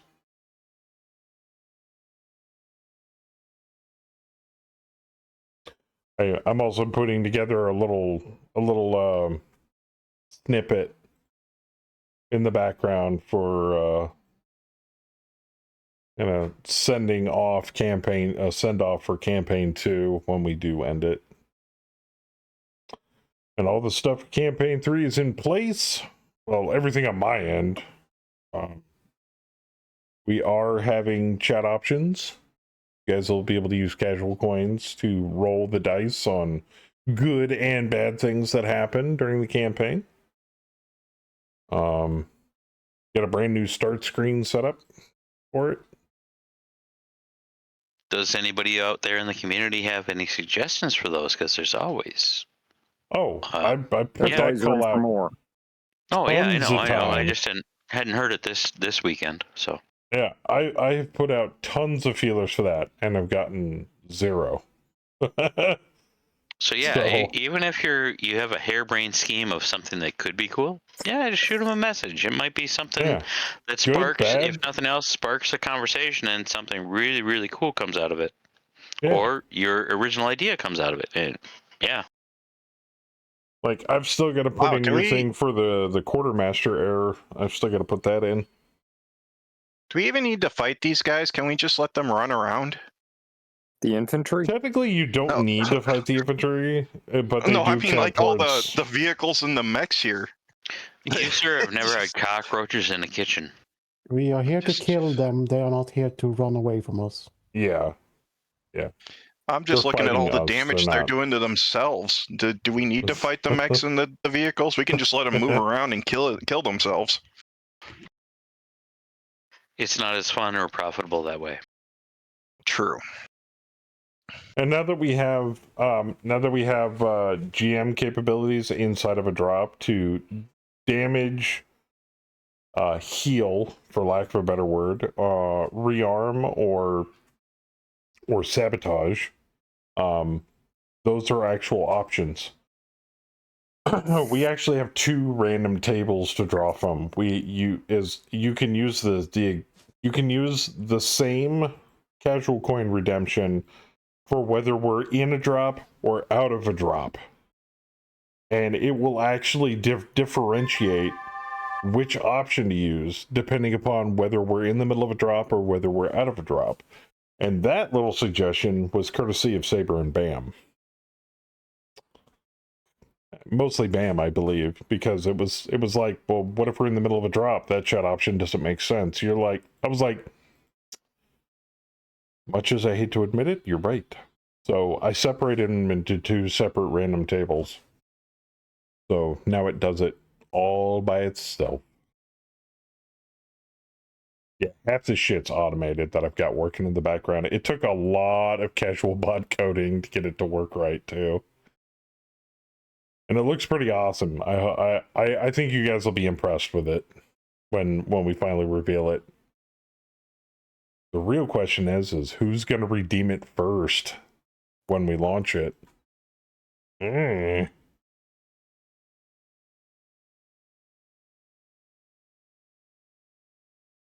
looking forward to all of the wacky characters that people are gonna have in the new campaign. I've already seen yours, Theisman. Chat GPT. There you go. There you go. Do you have the C-bills set up yet? Oh, for loyalty points? No. Yeah.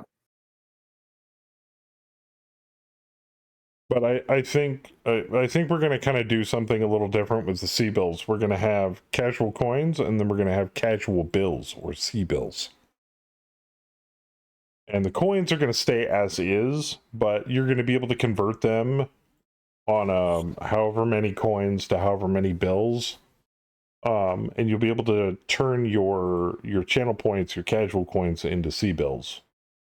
And those are going to be the loyalty points that you guys can use. I was going to do like 100 coins per C-bill, but that seems like a bit much. But then Depends again, on how I can lower the cost of everything significantly. I was about to say, it depends on what you set the cost for the different events. I'll as to whether or not it's probably divide them by around 100. So anything that costs 1,000 coins would be like, what, 100 C-bills? 100 C-bills, yeah. Yeah, roughly. That's roughly the idea I'm working off of. I haven't finalized anything yet. I haven't even looked into how to get everything transferred over, so... But when those floodgates open, I have some casual bills I have to hand to certain individuals who I owe bills to from previous loyalty points that they never got to spend long ago when Casual Bot was brand spanking new. And I said, everybody's starting at 0. And we started off with casual coins and everybody lost their loyalty points. So, yeah, still feel bad about that.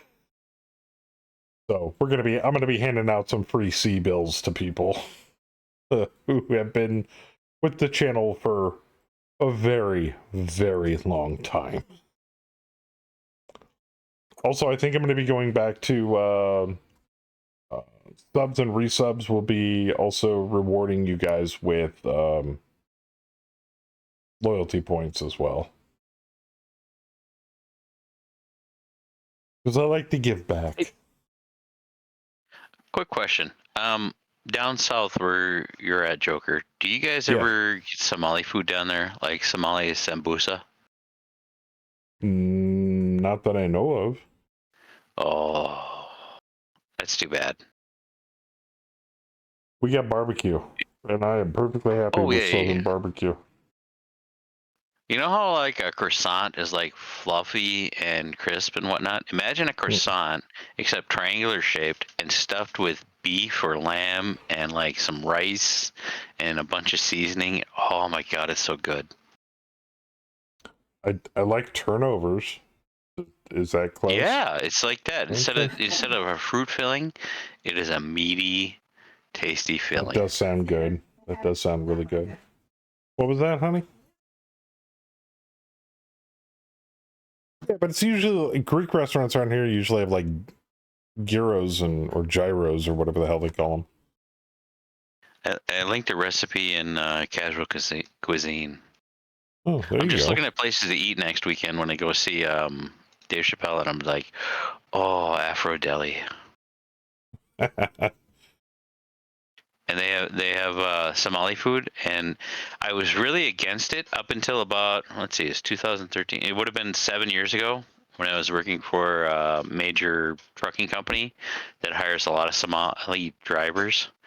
When Eid finishes and they have their big feast, one of the guys brought in just these trays of food, like trays and trays and trays and trays of food, like you'd have at Thanksgiving, where you'd have like these tinfoil trays just with food, just to get, for the holiday dinner and stuff. Just trays and trays of this food, and it was so amazingly good. Well, one thing that I'm looking forward Sambusa is to amazing. being in the South at the moment is eventually getting a chance to try out Creole food in Louisiana. Yeah, you're Since too I'm north now- for that. But see, You get a hold of it's Bayou. easier. Maybe Bayou can ship you. It's easier to get to Louisiana from where I'm at than where I was originally at. Yes, it is True. easier to get to Louisiana from here, from where you are, than from the Pacific Yes. Northwest. Yeah. Yes. And two, Are there any I am looking Louisiana forward. seafood places near you? No.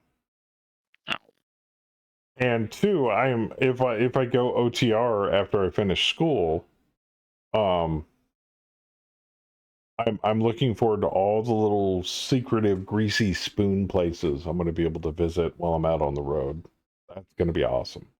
Oh my god, they're whether amazing. I'm driving Eastern Seaboard or OTR, all the mainland states or whatever, just not California. Sorry, everybody in California, but your traffic Yeah.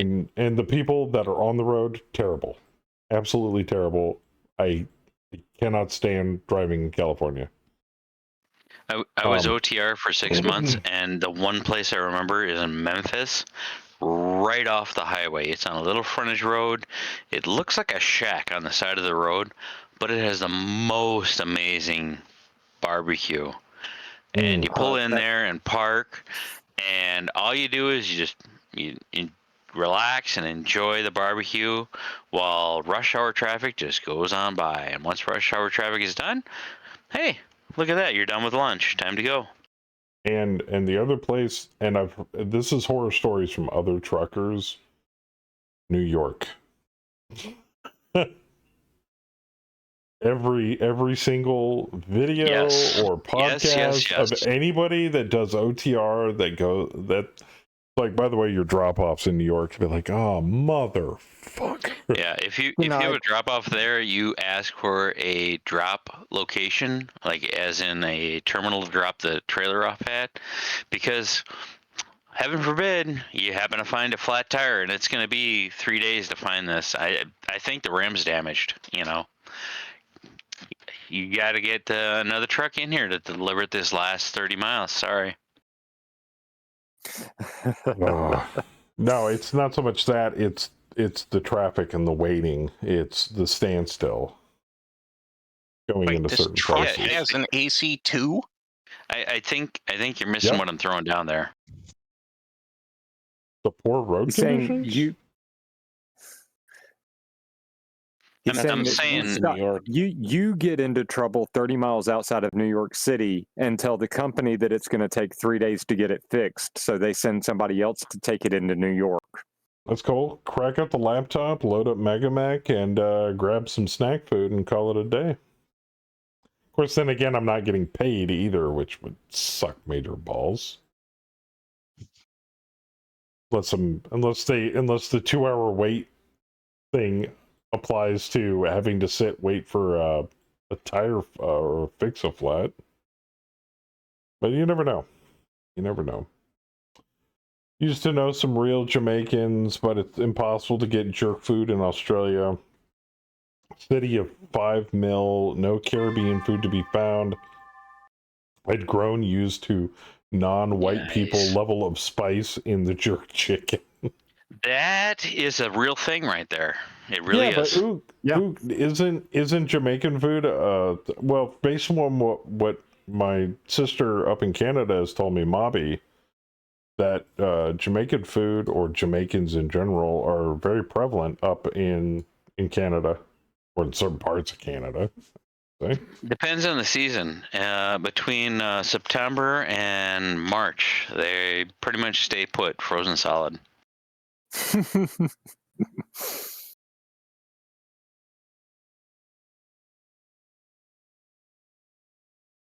No, Joker. What I'm talking about is you'll learn about it. It's called a repower, or in a lot of places, they'll have terminals outside of the major metropolitan areas where you'll bring, like, from Phoenix to New York, and you'll drop it at the drop yard in near New York, and a local driver will take it from that drop yard to the final destination because they're familiar with that area.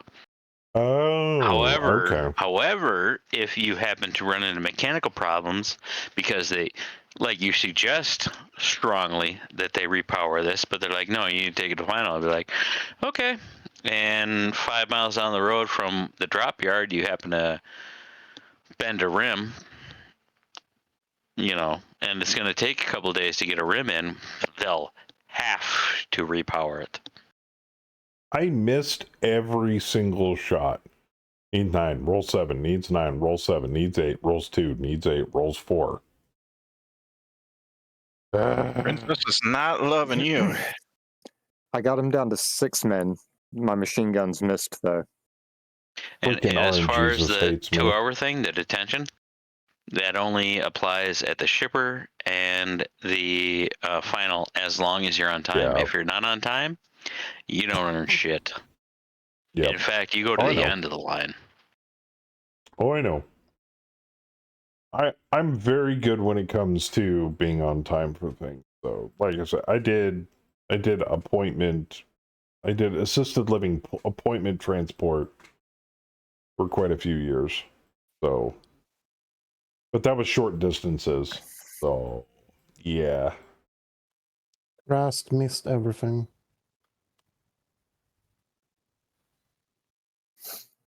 It's like I'm sitting next to him, I hit nothing but air. Damn, that fire moth's fast. Oh, and if you ever get a chance to be a yard dog for a week, take it. It will save you a ton of time when you're backing into someplace. Because Doing a what? being a yard dog or a local yard spotter, local moves, you will get so good at being able to back into docks that most people can't touch. Good at backing now,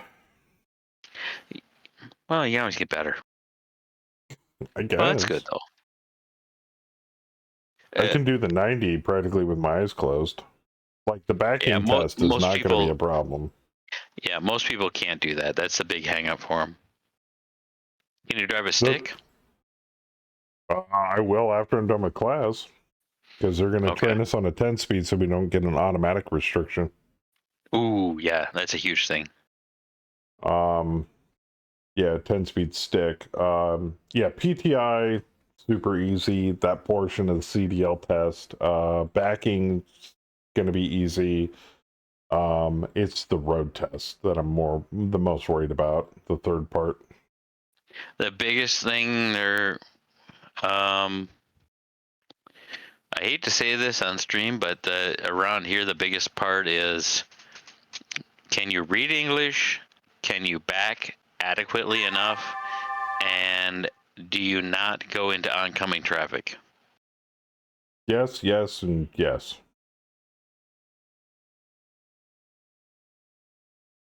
If those things are met, I think the rest of it's pretty good.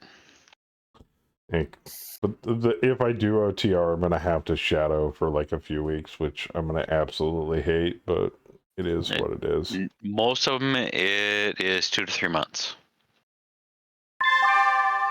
Some of them are less. But if It depends I on know. performance, really. Yeah, I mean, if you're competent, your trainer is gonna love you, or your mentor's gonna love you. If they're a complete asshole, ask for a different trainer. Don't worry about it. There is always another trainer.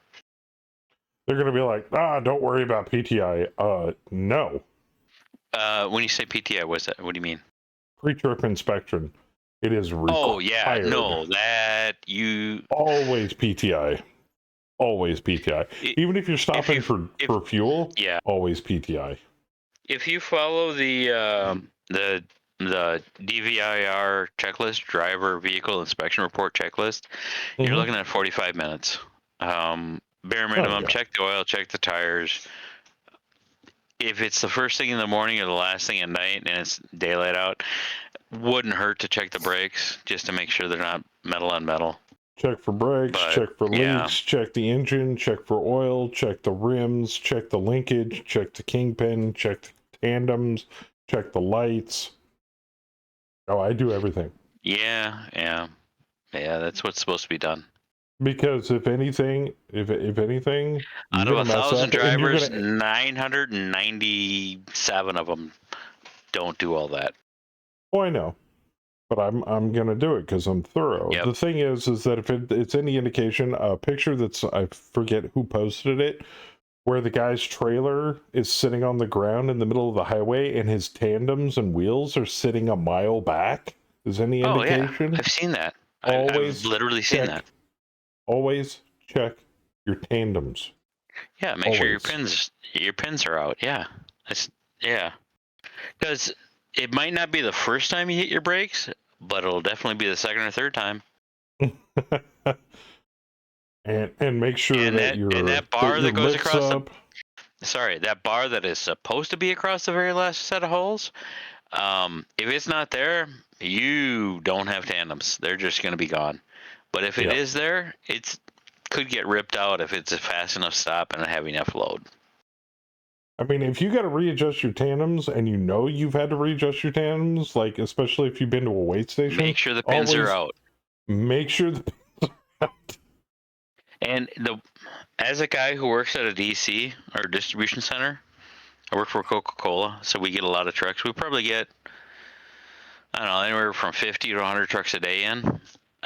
One thing I see that annoys the shit out of me is people try to adjust their tandems immediately after they turn. Don't do that, because you've got a box inside of a rectangle that is twisted. So if you're going to adjust it, go forward a bunch and then go straight backward a bunch and then pull forward. So basically take all the pressure out, the twisty pressure off. Oh my God, it annoys the shit out of me. And people bitch about why they can't adjust their tandems. Like, dude, really? How long have you been driving? 3 years? Really? Really? Also, this may not seem important to certain truckers. Always, always, always check and make sure that the latch on the plate is firmly set and holding the kingpin. I am not shitting you. You don't need to do Third that. day, The tires will no. drag it. The tires will Third catch day, it. yeah. The Third day tires of will catch it. class. No. You don't understand. Third day No, of I class. know. I'm being sarcastic. Third day of class. When I had my false start, one of the guys went up and was like, "Yeah, get in the cab and start." One of the instructors monkeyed with it just to see if the guy would do the PTI. The guy didn't do the PTI because, well, I'm in a class. It's day 3. Why would I need a PTI?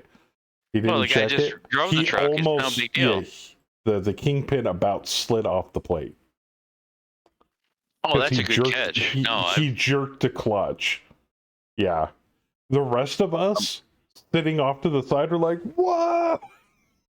And he's like, what? That happens did like you every other check? week or every third week here. You don't like want that a real trailer. driver. You don't want that trailer sliding off that plate with no landing up, or with your landing up, because about $4 to $8 grand later, when they've got to jimmy that thing back up to be able to freaking put the landing down or to put it back on the truck, is not cheap. Now, what'll happen at our location? What'll happen is like, yeah, we need a couple forklifts to come out here. Mhm. What happened? Well, coming up to the out gate, the trailer came off the truck. It's like, oh, okay, how far? Well, it's on the back wheels. I'm like, all right. Well, Ouch. all right. Well, we'll lift it up. We'll send a couple forklifts out. They'll be out there in 10 minutes. So they go out there, they lift it up, and one of two things happens. One, they're able to lift it up enough to either drop the landing gear enough so it supports the load and the guy can back under, or the guy backs under it. Or number 3, it's too fucking heavy and they need to send out another 2 forklifts. So I want to say about 3 weeks ago, they did have to do that, where there was 4 forklifts out there lifting up on a trailer because a guy didn't double check that he was fully latched into Tires will the catch trailer. it. You can use the landing gear to get it back up.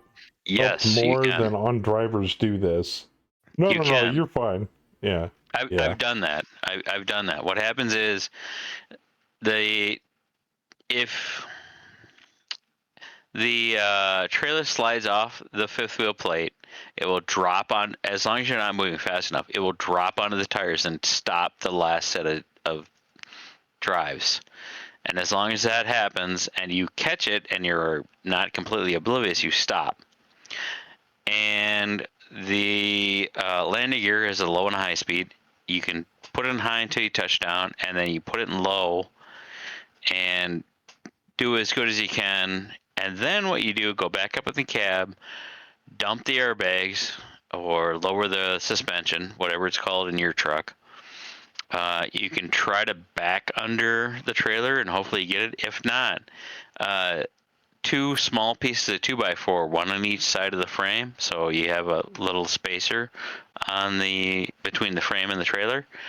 You put it on top of the frame on the right and on the left side, and then you click off that switch for dumping your bags or lowering your frame, and Lift it up give and it repeat.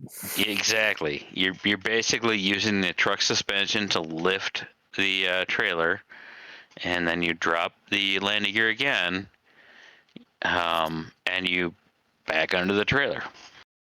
Or you do a proper PTI and you avoid that whole Exactly. situation Right. altogether. So Yeah, Yep. yeah.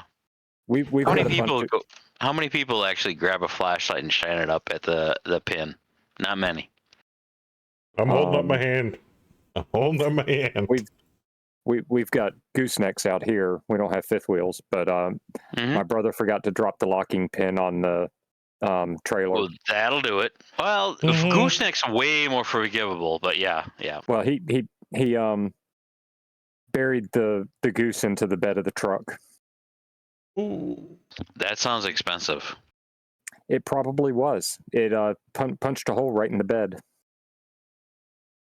What do you mean, hardened steel versus Aluminum. painted aluminum? Fiberglass. Come on Yeah, now. painted aluminum and No, fiberglass. it's aluminum. Xander that one Ball might- caught that one my might be attention light playing steel. Guild Wars 2. Sorry, man.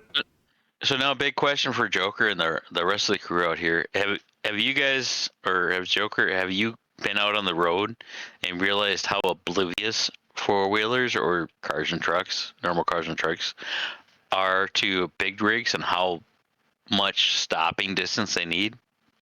Oh yeah, I mean, even Yes. then, think about it this way. So I'm making a 2-lane right turn as I was headed to Yep. work earlier Mhm. today, and there was a bobtail Schneider in front of me, and he was trying to get over. I didn't care what was going Good on luck, around buddy. me. I slowed down and I flashed my high beams at him, and he actually waved out the side at me. I'm like, that is I a huge thing know. right there. That is a huge thing for that. I made that guy's day letting him into that lane. Because I'm like, dude, I know exactly what you're going through right now. Just go. Just do it. I will stop a line of traffic behind me just so you can get in. Yep. Yeah, the 'Cause he semi wouldn't be able trucks to get without in. a trailer. Yeah, semi trucks without a trailer are like riding on ice. They have Oh, yeah. zero weight on their main braking wheels. They have Yep. zero weight on their main drive wheels. They Ooh. have shitty And they handling. ride like shit. Yeah, The it's dasher like ejected. riding like So on did a the log bear truck. cub.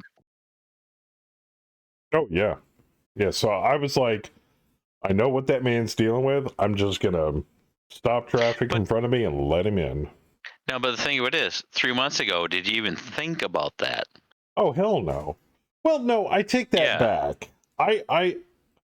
If my mother, the one thing that my mother taught me when I learned to drive, period, when I learned to drive personal vehicle, was those guys in those trucks know how to drive better and have way more training than you will ever have right now. So, let them do their job, let them get their stuff done, let them get where they need to go, and then proceed. Because they got a lot more hardware and a lot more shit that they have to keep track of than you do in that tiny little ass car. Yeah, you're in a It's all maybe respect. 3,000-pound car, maybe a 3,000-pound It's car or all truck. it's versus- all respect. Their Yeah. door weighs Well, some of 3,000 them pounds. anyway. That's true, Xander. Well, to be honest, most trucks are 80,000 pounds or less, and I know all of our trucks have an overweight permit, so I'm not going to say most of our trucks are at 80,000 or less, but there are a few that are way over, but we're licensed for that. Yeah. But I figured Xander, I'd give that guy who's driving for Snyder a break because Snyder's already screwing him over anyway. I mean, it's Snyder. Oh, yeah. So, I mean, the best I could do is make his day a little bit easier. I mean, every now and again, you'll get a really good, a guy that's been there a while, or gal that's been there a while, is a driver manager, and they know how to work the system, and they take care of their crew. And to be honest, the crew takes care of them because they know they're going to look out for them. Right. But then you get somebody new or somebody that's been around it long enough and had enough connections that they make their bonuses, or they take care of business, or they dot their I's and cross their T's, and yeah, they're just, it's a meat grinder, which most of the big carriers, as working as I was one of the driver managers for a couple of different dedicated fleets, and the way it works, 80% of your drivers for the mega carriers are just there to learn to drive. The top tier handle the sensitive loads, and the very top tier, the top 10%, are in your dedicated accounts. The accounts that really overpay for their services, but their business gets taken care of. Kellogg's cereal is one of them. the other one I was on for a long time was Cabela's, but yeah, they always had their loads on time, exactly where they wanted, and exactly when they wanted them. And the biggest thing is security was maintained. When you're hauling a load of ammo and guns, you need to make sure nobody's fucking around with them. Well, what did Xander say? The 95 Kenworth I drove had a 3406 cat motor. That motor was heavier than a four-door I know Mini that. Cooper. Yeah, that's a big block of steel. Well, when but it depending comes on how to it runs, it could haul 40 of those little cars. Yeah, when it comes to Hardly as hell. security, I've already decided on something. I'm gonna just take a padlock with me. Yeah, I know you've got those plastic security strips that, you know, it's like nobody's messed with the cargo. Tags. If I'm driving it, yeah, tags. I'm gonna put a freaking padlock on that bitch. I don't care. If it's an important load, they'll give you a metal seal. If it's not a super important load, they'll give you a plastic seal. Either way, the company is going to issue you a hardened padlock because they don't want to hit to their insurance. They don't give a shit about you or the cargo. All they care about is the insurance premium going to get a hit? Yep. Yeah, but for my peace of mind, I'm gonna padlock that bitch. I don't care if it's you will be issued a padlock. It has no question about it. You will be issued a padlock. If it's a trailer full of rubber dog shit, I'm still gonna treat it like gold. Yeah, no, you will be issued a hardened padlock, and if you do not put it on, you will get a talking to. I don't see that as being a problem. Like I say, I'm a very much by the book type of person. I mean, even when I was doing medical transport, I did everything by the book. But like, you don't have to check the vehicle every week for defaults, defects, or anything. And I would report that shit every week if the company... because shit doesn't get fixed. Exactly. If corporate was like, nah, it's fine. It's like, dude, literally the paneling underneath the passenger seat has been coming off for years and has yet to be fixed. What are you going to do about it? I'd never get a response. So I'd send emails or I'd send reports in every single week. I mean, not for nothing, but there are, like, when I'm in a position to take trucks from their parking spot to their loading dock and back, there are a lot of trucks that have lights on, as in warning indicators, things that should be addressed. But, you know, I've also seen them where they'll be on for, like, it takes me 10 minutes to pick up a truck, bring it and pull it into the door and get it set in there. Out of those 10 minutes, the light is on for a good 5, 6, 7 minutes, but then it goes off because the truck finally wakes up and acts normal. I don't know what it is. Maybe it's a injector that's just a little sluggish, and once it actuates a few times, the sluggishness goes away. Should it be fixed and replaced? Yeah, but who's going to spend 10 grand to replace that and diagnose it? Not a whole lot of companies. Like I said, I'm just, when I get to that point, I'm just going to do my job to the best of my ability and send all checks to home to Kemi, and then she can figure out what the fuck she wants to do with it. She's like, yay. The biggest tip I can give you is when I was driving, it was 2010. So the biggest tip I can give you is out of date, but get a Coleman cooler or some other 12-volt cooler, like mini fridge, if your truck doesn't have one. Buy subs or things to make subs and make your own. You will save so much money. I mean, you're talking $10 to $20 a meal per day. Yeah, don't eat out every meal. Yeah, I mean, go to the grocery don't get me wrong. Don't get me wrong. Obviously, at least once a day or once every day, every other day, go in, get a good meal. After the meal, grab a shower, get back to your truck and sleep. You have to take care of yourself, and it's not always about saving money. But if you can make a sandwich for $1.50, why would you pay $7 for a cheeseburger that tastes like shit? Standard And wiring it's harness worse for a for big you. truck starts at 12 grand. Ooh. Sorry, There are what was also that? I missed that. coolers. There are also coolers that plug into your power port. Yo, Kimmy Yeah. said, "Oh, I have all Oh, that yeah, covered. yeah. We'll have all sorts of things for snacks and making his own food." Yeah. In fact, Almonds she'll are amazing, probably by the be way. Almonds are amazing. if I'm OTR after I've got trained and everything. Kimmy will probably be going with me. If you get a chance, I would look for a local spotter yard truck job because, well, that's what I do, and I'm a little bit biased, but it's pretty good, and it's not too high pressure or anything like that. But like right now, I earn a little over $30 an hour to put.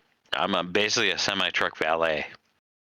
They put their truck in their normal parking spot, and when something's open, I grab it and put it in the door. It gets loaded, and a few hours later, I take it back and put it in its parking spot. That's all I do. I'm more looking. I know people are going to think I'm crazy for saying this. I'm actually looking forward more to OTR than local. Oh, dude, no, you gotta do OTR for at least 6 months.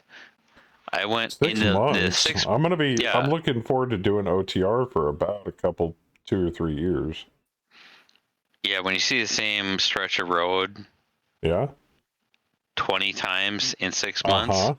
you're gonna I've done get that for bored with years that. already. I've Oh yeah, already done it. I know. But The if highway you that could we live earn, next to, I've seen that like for years. The same stretch of road for the biggest 11 thing hours is, a day. yeah, the biggest thing is you got to look I'm for the looking forward to differences. it.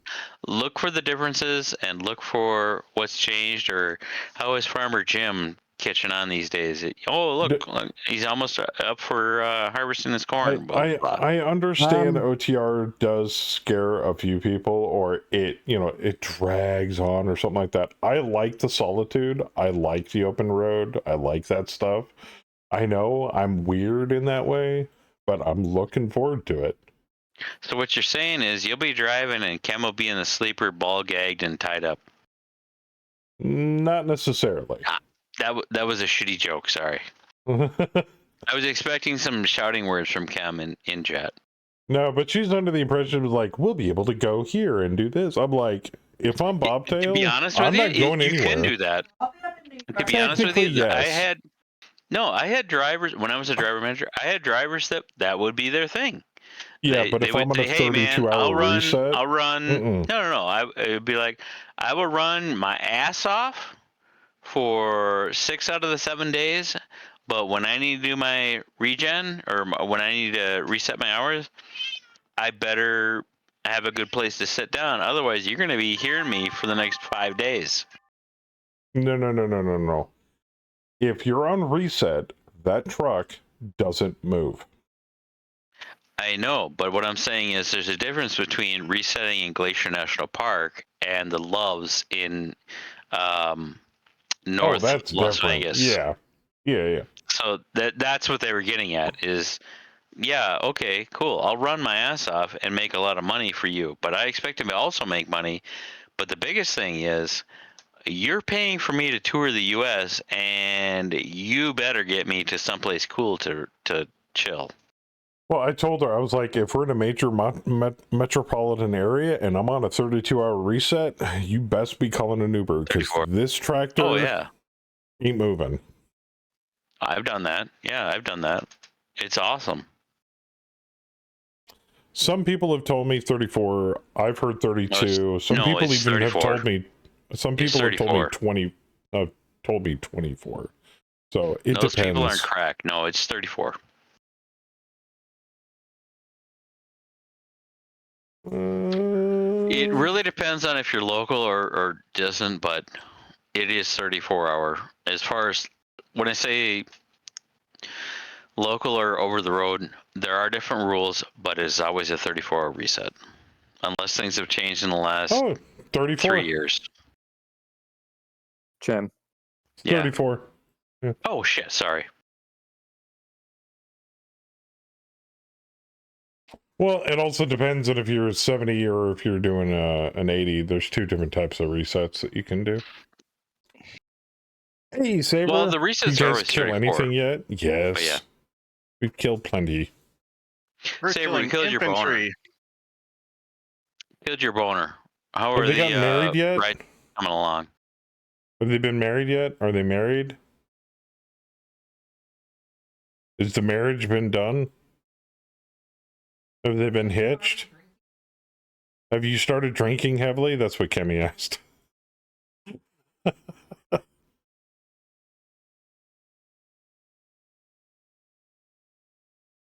How's the bridesmaid situation? I'll be back. My in just a cousin and minute. his new wife are very much married. Awesome. Mazel tov. Oh, wait. Maybe they're not Jewish.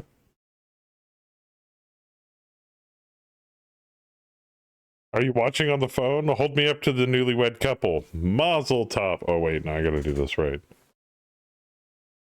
I'm not even Jewish, but mazel tov. There you go.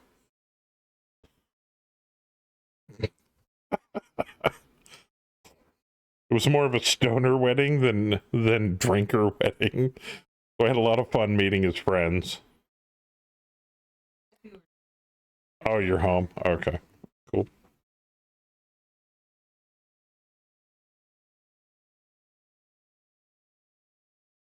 Well, that's good. Another happy couple. Hopefully it won't end in divorce.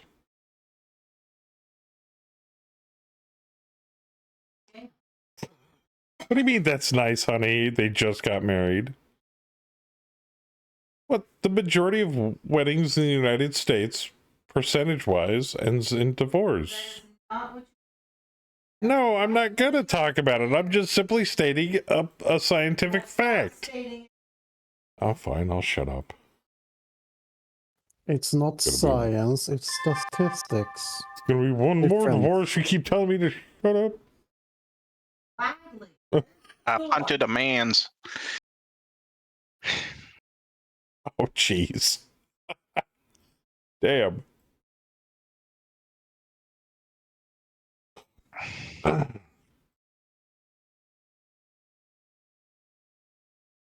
Rob's not. They were middle school sweethearts already together for 15 years. Woo! Very nice. Cat's going on 35. Jeez. Done. I already hit done. Oh, stupid. Theismann said he would be right back. Wash the herpes and regret off your privates? I don't think he was boning the bridesmaids. He was fucking the Well, there's always the. I mean, were you? I mean, you can tell me. It's cool. From what I hear, there's other women than the bride and the bridesmaids that show up at weddings, feeling the festivities, feelings, hormones flowing. I don't want to say the word horny, but it happens from time to time. I Sorry, don't my want to beer be rant was horny up. anymore. That's okay. I just want to be happy. Who knows? Maybe I just want to play board games like Twister or Hide the Weasel.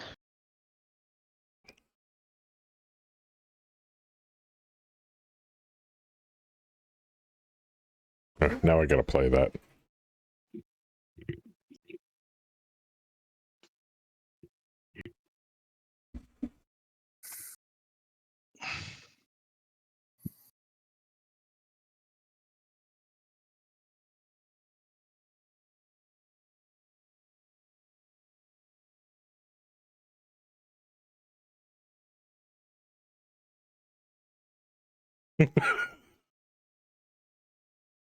There we go. That was good. Silence, wench.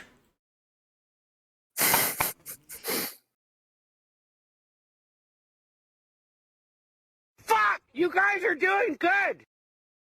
Yeah.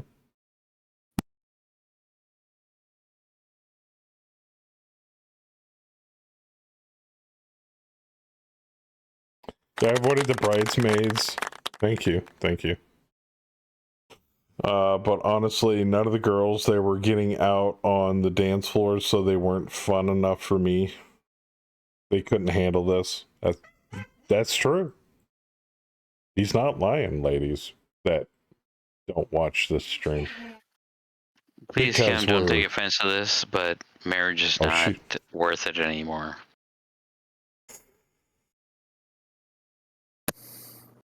Is she watching? Are you watching the stream, honey?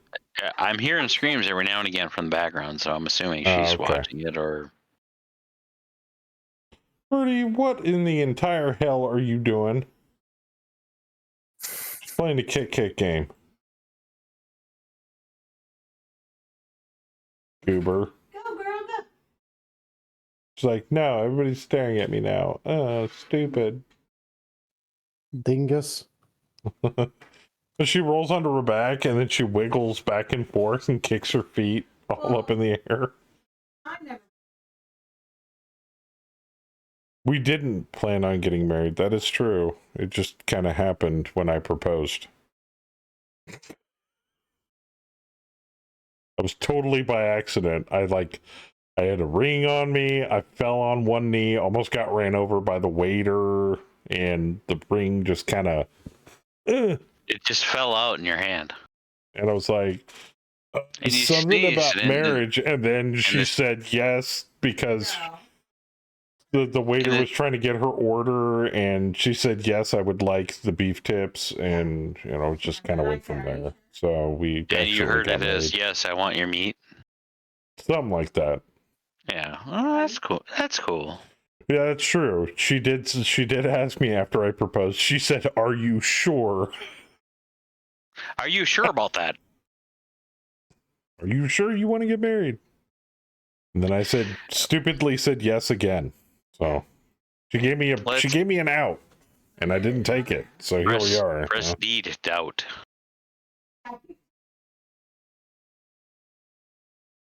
It's X, not D. X. Oh, okay. Thank you. I couldn't remember the name. I mean, you could push the D and doubt, but Nobody has ever doubted me, so I don't know what button to push.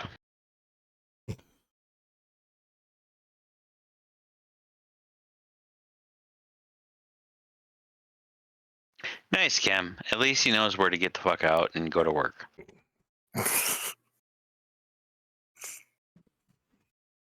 That. besides, why would I care where the door is? The Nice. garage door is faster way to get out of the house. Yeah. Yeah, Kim. Pay attention to details. Just ignore him. He's inebriated. Okay, honey.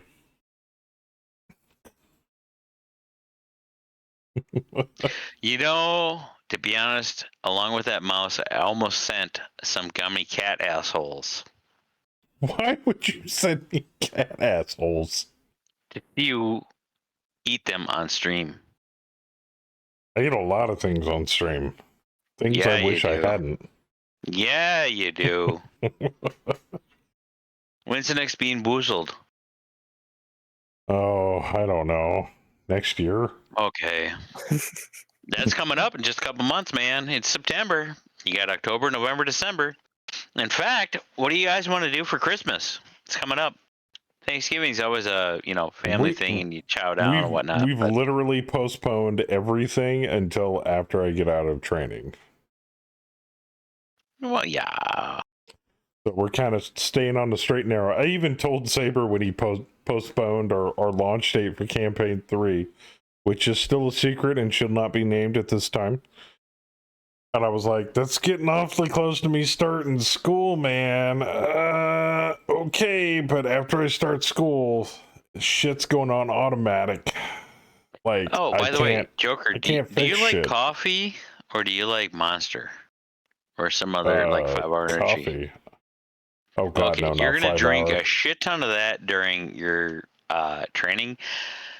It is literally them reading a book to you that is written like stereo instructions. It is god awful boring.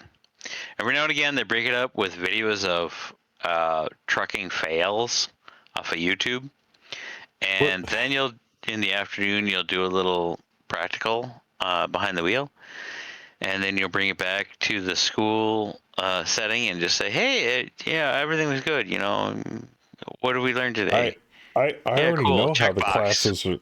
I already know how the classes are structured. Oh, okay. That was just on my schooling. Monday and Fridays are going to be book learning and going over things and law requirements and driving requirements. And then Tuesday, Wednesday, and Thursday are actually out in the yard all day, 8 to 5. Do they have any live, like out actually on the roads? Yeah. Oh, okay. So not just strictly yard. Okay, good. No. They start us on the yard, and they actually have us driving out on the road week 1. Good deal. Yeah. No, it's part of a larger trucking school located elsewhere in North Carolina, but it's one of the better and newer trucking schools on the Eastern Seaboard. So, your first run out with the truck on the actual open road, how white were your knuckles? I'm used to driving large vehicles. Okay. I've done it before. Okay. How white were your fellow students' knuckles? I'm gonna guess I they don't were know. I wasn't in the cab with them. Oh, when they had, when I was in, they had so you got your driver and your teacher, instructor, yeah. So we had the front 2 seats. In the back, instead of a sleeper, they had 3 like bench seats off of a stadium bolted to it. Yeah, and it was interesting to say the least. You gotta understand, when I was 15, 16, I was driving hauler trucks and farming combines, bringing in grass seed. Oh shit! I didn't know that. Yeah, you're good. You're good. Yeah, no, I used to you just gotta learn drive the big ass fucking legal vehicles. rules. Yeah, this is just details at this moment. I know how to deal with large machines. You're much more equipped than the protected person, snowflake, whatever you want to call them, that has only driven a underpowered moped. I'm just waiting to get to my first truck stop with Kemi in tow, and having her get in and out of that rig. Or having her see her walk across the yard there and somebody booting up a Kenworth and her jumping out of her skin as that thing makes shitloads of noise. Oh. I've always wanted to get a horn on my little tiny car that sounds like the horn from the Fury Road. Oh, that is the most amazing horn sound. Well, then I need to get a car horn for my RAV that goes mediocre every time I hit it. That'd be cool. Yeah, that's not hard. You need a skull-shaped shift knob. There you go.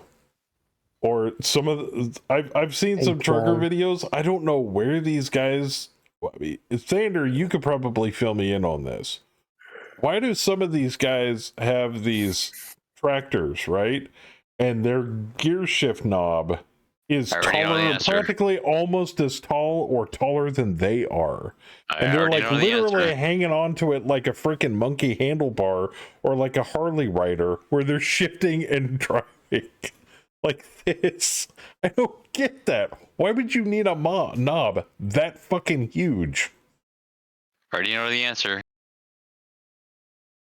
All you have to do is stop by the I-80 truck stop in Iowa, look at their chrome shop, and then have a week in the cab alone by yourself.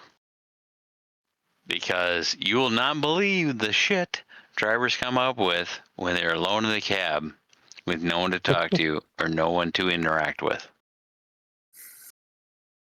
I don't understand why you would need what a I'm gear getting knob at that is tall. if Kenny. Oh, it's amazing. I mean, it quote unquote looks cool from the outside. Don't get me wrong. It's pretty cool if somebody can shift the old style, like the old like 60s, 70s style shifters, where it's not a flip of the lever on the stick to go from high to low. It is literally flicking a lever forward or backward or to, going from high to low or whatnot. It's it's a little more involved than the I normal. was watching. I down. saw a trucking YouTube short because they started showing up in my algorithm for YouTube. And this black guy behind the wheel in this big fat nosed Kenworth that had this shifter stick that was taller than he was, and I'm like, why? Why would you do Oh fuck that? yeah! Because he got bored. Fuck yeah! Yeah, that's exactly what it is. I don't wake mine up, but I do kiss her before I leave every morning. Aww. So I don't understand the concept of that. I mean, I could probably understand the concept of an oversized steering wheel or what some people lovingly refer to as the little spinny knob on the steering wheel as a suicide handle. Because then you can... But I do that with the palm of my hand anyway, so... Probably going to need to get fingerless gloves, otherwise I'm going to rub my hands around that wheel.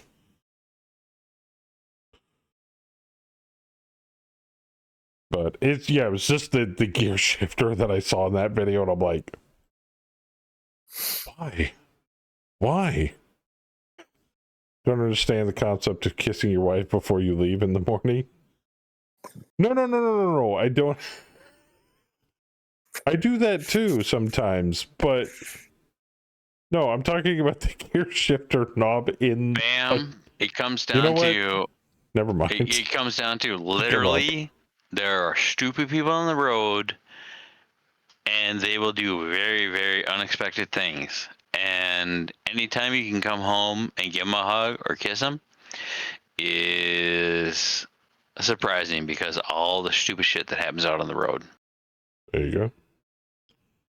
Well, that and Chem's hot.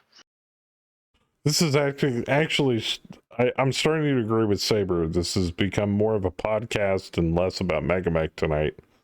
Because we're like, yeah, we're doing a drop. People don't hit done. Hit done. Shoot. We talk about the weirdest shit on here when we're playing Megamech some nights. Are we playing Megamech? Strangely enough, yes. Who knew? I had no idea. Could be worse. We could be talking about felching. Yeah, that involves straws. What is that? Then you have to get into the whole debate between plastic or paper straws. What do you think? Plastic or paper on that? I'm wondering, Bam, how does a paper straw even work? It should would disintegrate. Would the stream be more interesting to you? I'm wondering if the stream would be more entertaining to you and Saber if I had like a little mini screen with a live sumo match going on up in the corner of the window there. You're talking about extended shifters. We had a truck that had one. I hated that damn thing. I made the mechanic remove it. Oh, okay. Well, that makes sense. Totally. There you go. I just don't know if it would be copyright infringement. Because I would totally do that. Like, why are there sumo matches during Megamech? Like, don't ask. Just don't ask.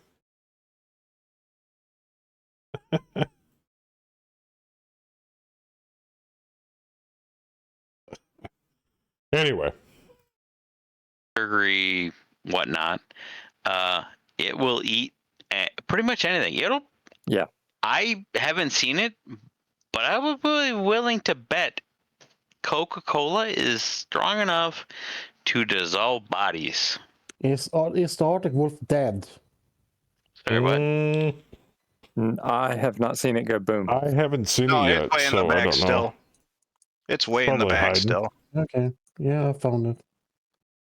Coca-Cola is very good at dissolving, or I shouldn't say dissolving, corroding things And Oh yeah, isn't that an old trick when you got to get bugs off your windshields? Pour Coke over it. yeah, but the thing about it is, when you're in a production facility for Coca-Cola, it ends up being like a cement or a Loctite type product. Yeah. Oh, that's the Med Commander. It dissolves things just enough to get pores in it, and then it dries up enough so that it is a gummy substance It's a between glue. the two porous surfaces, and it is really tough to undo without breaking things. Are you going for the Met Commander, Howler? Too far out. Yeah, he's way back. I am gonna try to head that way, but he is way back there. I can bust down there and see, try to shave some armor off of him. He's an Arctic wolf. I mean, can you stand up to the SRM spam? I was gonna say, what is exactly on the Arctic Wolf? 30 all the SRMs. Like all, 6 SRM tubes. yeah, Let me guess. All the Holy SRM. piss. Let me guess, those are narc capable SRMs? I would assume so, since he's matter. got a Yes, narc they on it. are. Because he's got a narc on it too. Shit. Yeah, they're all You don't narc need capable. those Yeah, parts. you don't want to dance with that unless you can kill it. No, You but now don't I need those want one. parts. You'll be fine. Now I want Well, that Arctic cheetah because that's badass. The Arctic Also- Wolf's problem is that it Oh, it's a doesn't wolf. have much Excuse me. ammo for all of those. You're So right. it's got like a few great volleys in it, and then it's useless. So it's It doesn't even. It doesn't even have a backup weapon. That's the weird No. part. it just spams you with missiles, and then it's done. And then You runs away. Switch it to dead fire, and then you don't need to fire as much. Is there a caseless version of SRM ammo that we can double load the bins with? No. Damn it. Like lightweight SRMs. Oh, those are rocket launchers. Never mind.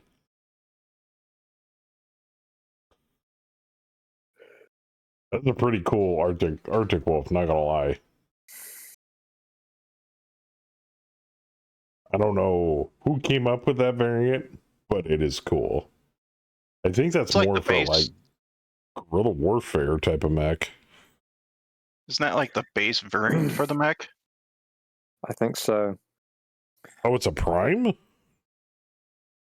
Yeah, that's basically what they are. Is just SRM boats. Can I get you these? Nope. That's okay. I like my Locust. Actually, I could probably load it. While we're, do I have the MTF for it? Yes. I have the actually Saber helped me come up with these.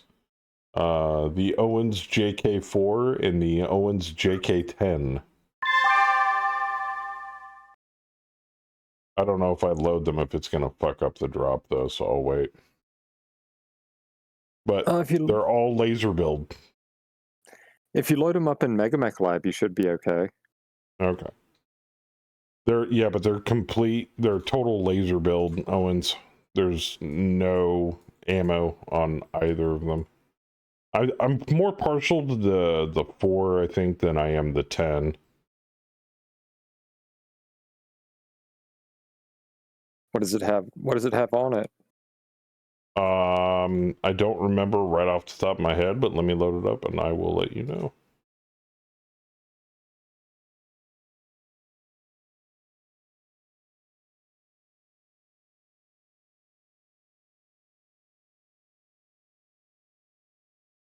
Let me just load anything here. Back there, loading Akuma. All right, file load.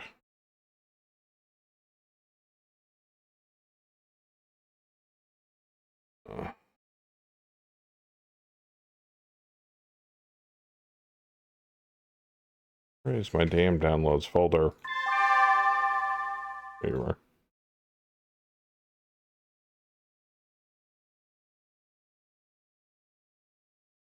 It's my turn. Hold on, chat. Oh, no, it's the thing.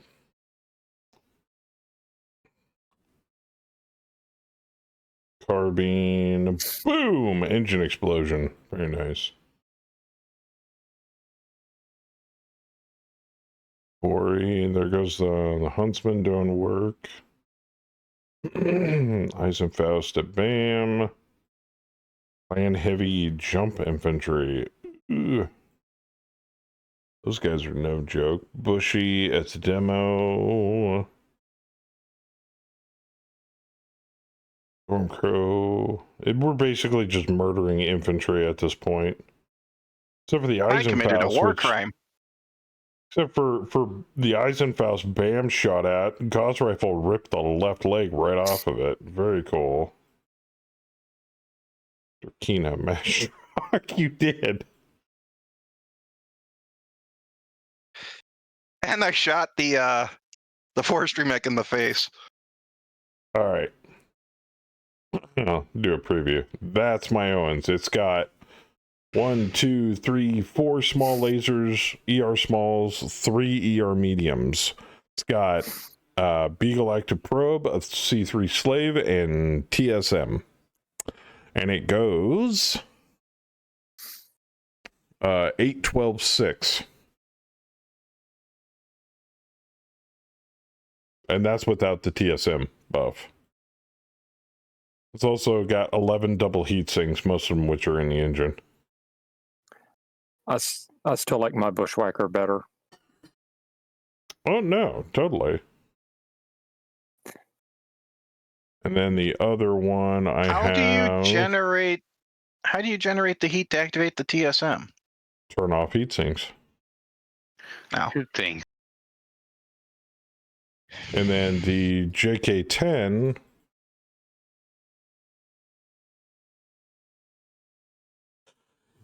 it's roughly the same thing, except it's got 1 less jump jet in it, so it's only 8, 12, 5, but it's got 1, 2, 3, 4, 5 ER medium lasers and 1 ER small in the head.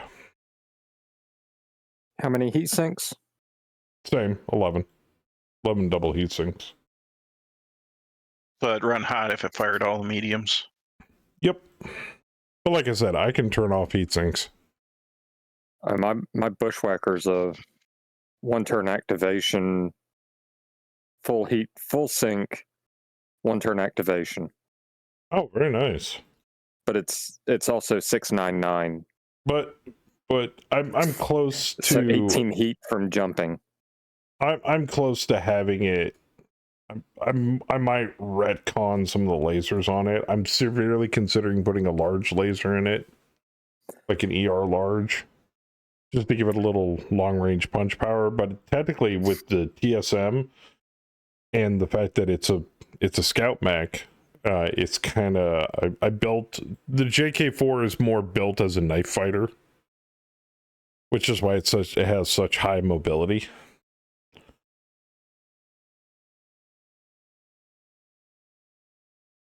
So, there you go.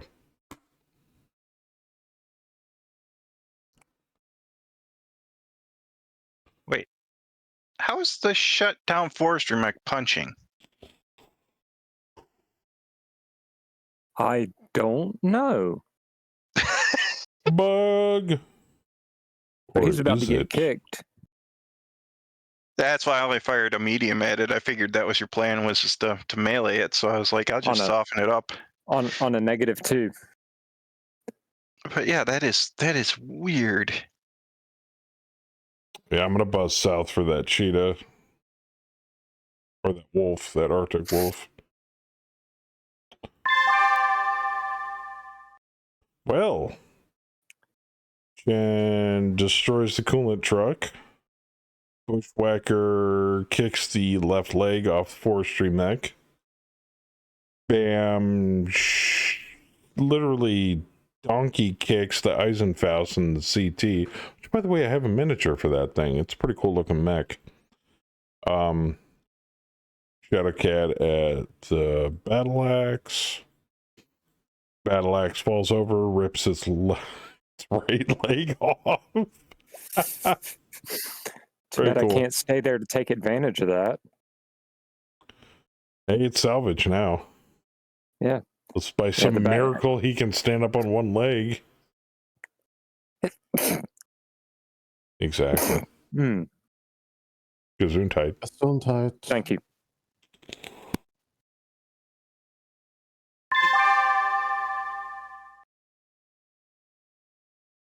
Oh, more stuff's happening.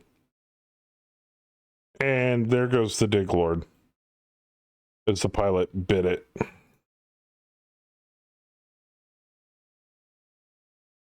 Irregular forces. More like pinata forces. Yeah, no kidding. What is this? This is not a fight. This is a slaughter. Yeah. Yeah. This is like I we guess- wandered into a construction yard and went to war. This is like their frontline troops, their sacrificial troops they threw at us first. Enemy is at 50% or under.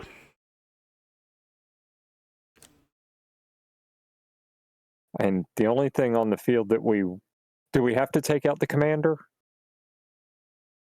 No. No, he's just there. If you want his mech as salvage, yeah, but I don't really care. That would be And up to the commanding officer on deck. That's the only thing on the field worth salvaging.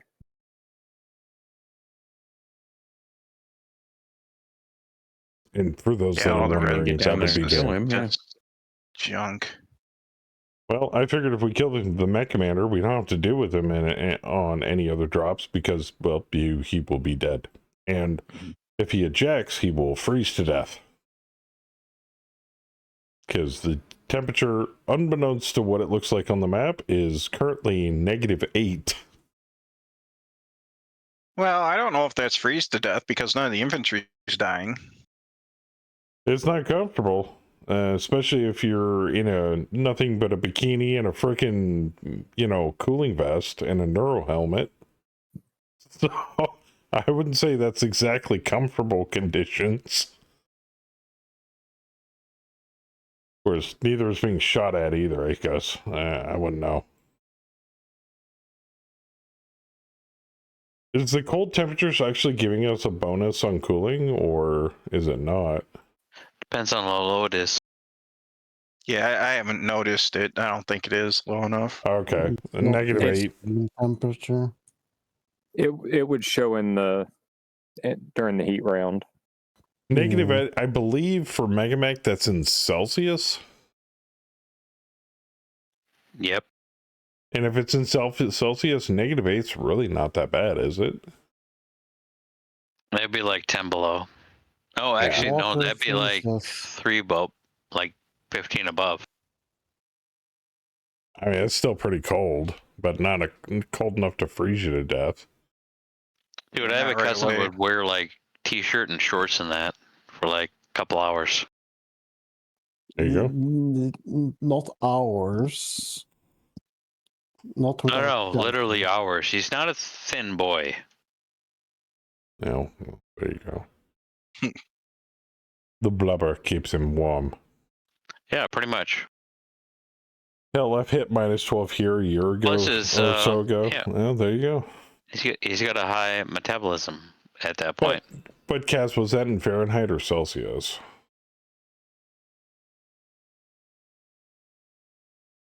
Fahrenheit. Okay.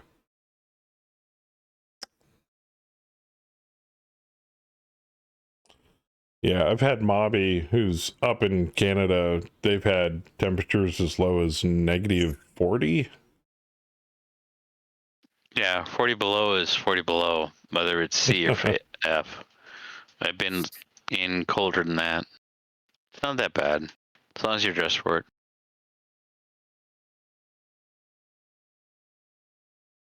That's just damn cold, yeah. Well, it's Canada, so their If it's shit high up there wind gets pretty and cold. high air moisture, it's Yeah, fucking bone chilling. wind chill can get you.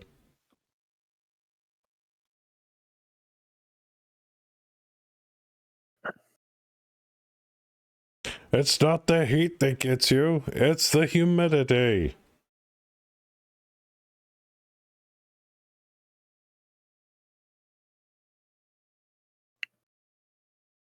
All I gotta say is I'm glad summer's over. God, humid summers in the south here suck.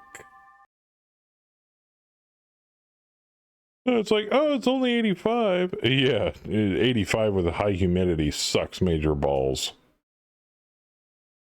Yeah, you can have heat indexes of 100 or 105 with 85 if the humidity's high enough.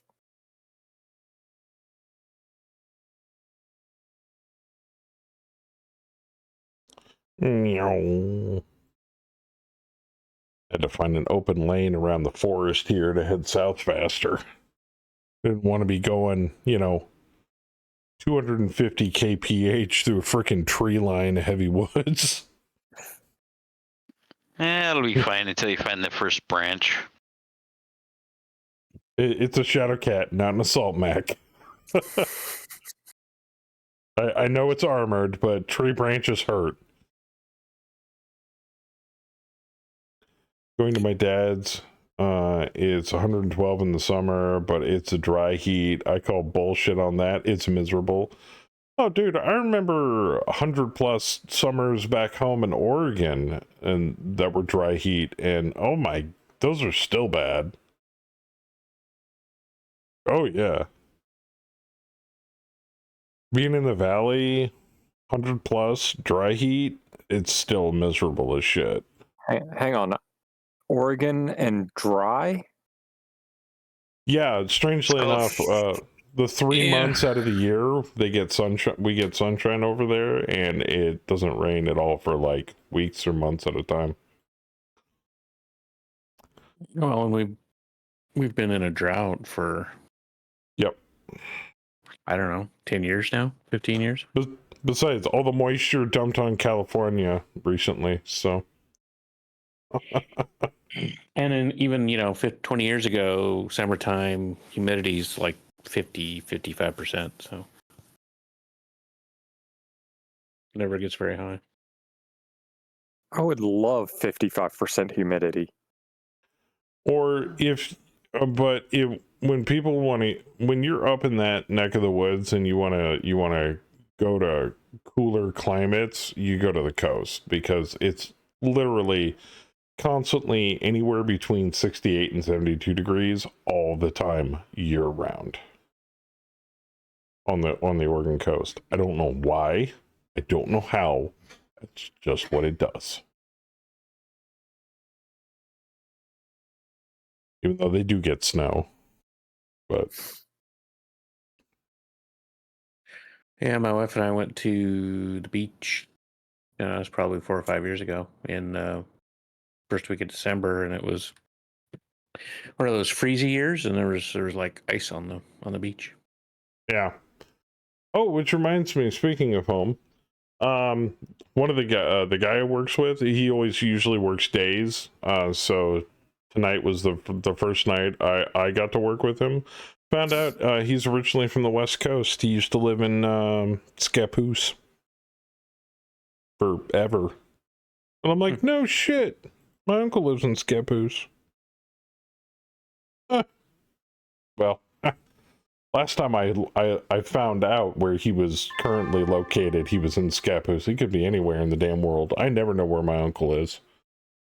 Well, one of my uncles. I know where the other uncle is because his new wife's constantly posting on Facebook where they are.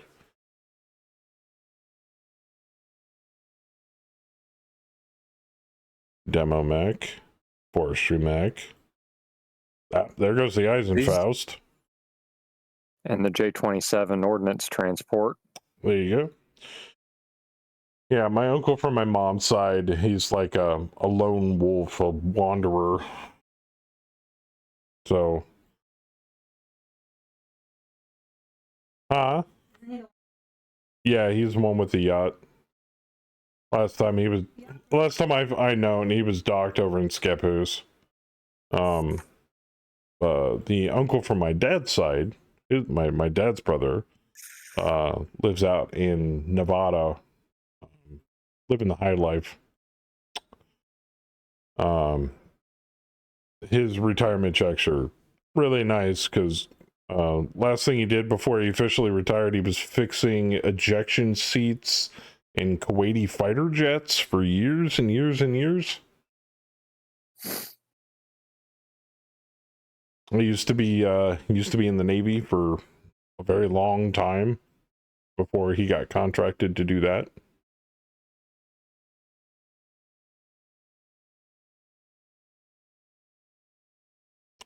Yeah, my family has strangely enough been involved in every single major world war.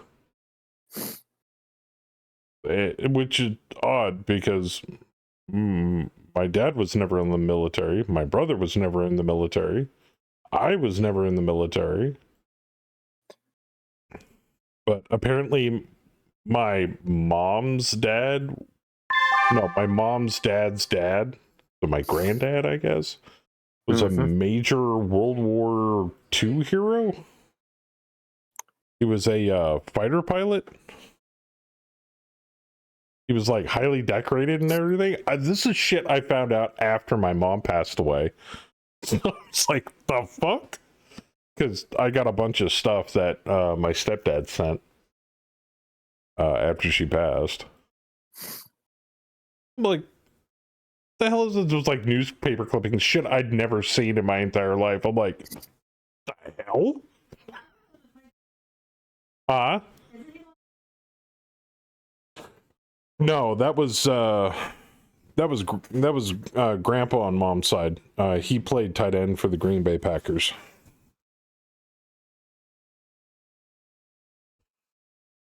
Forever.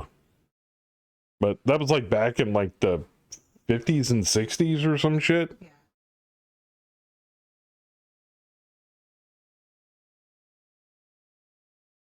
And it's stuff you find out about your family tree.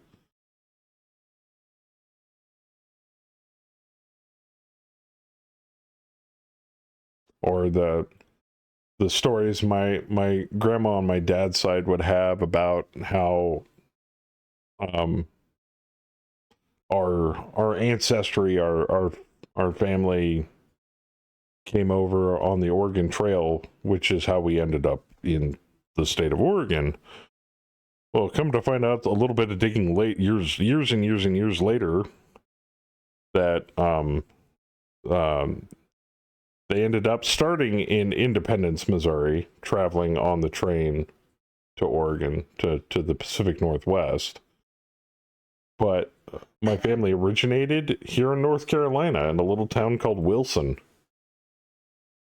I've been there. Yeah. I've never been there, but I really, really want to go. Years later, I found out I'm like very minuscule part Blackfoot Indian, whatever the hell that means. Absolutely nothing. Yeah, exactly. Or that my Not Scottish enough to get a reservation check. Or get that scholarship.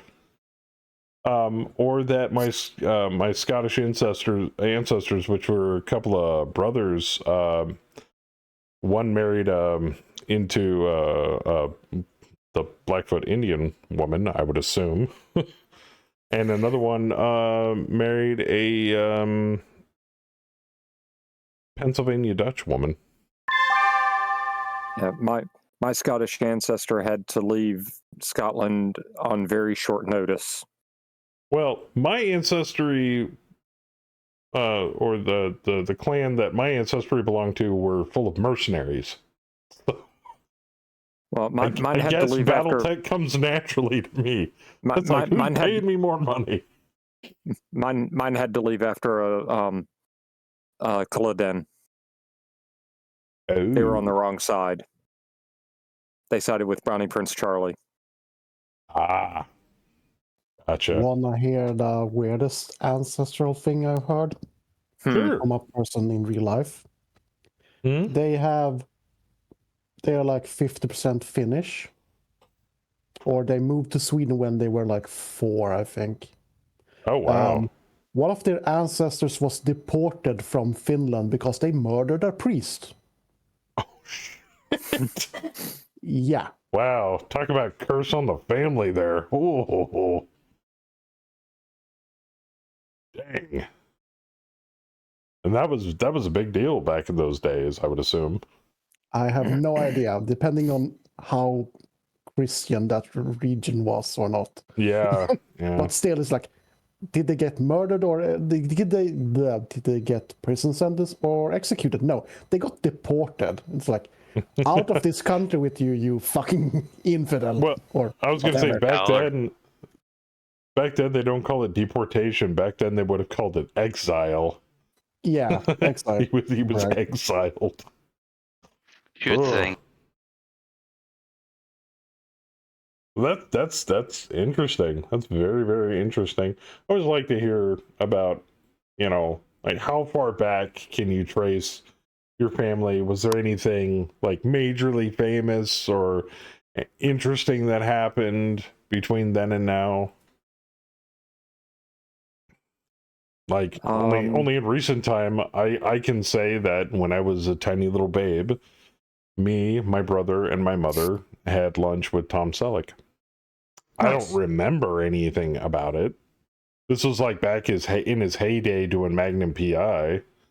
Apparently he took a shine to my mom. I have no idea. Mustache ride, shine, whatever. But yeah, Mr. Selleck took me, my brother, and my mom out to lunch.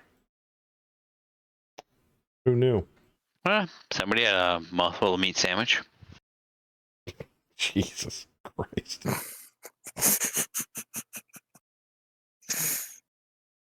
Other than that, I think that was really the most famous thing that really ever happened to me, and while I was alive anyway.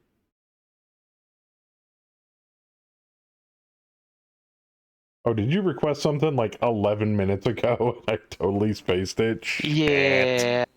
Pantera. Yeah, I see it. Lol. Stop talking about trucks. I Murder want shit. to talk about trucks. Oh, stupid. And stream American Truck Simulator. I'd seriously considered about getting a copy of it, but I'm like, God, people would be so bored watching me do that. Or laughing their ass off when I crash it every so often. You need a crew to run it in multiplayer on comms. You can do that? Yep. Think so. Yeah.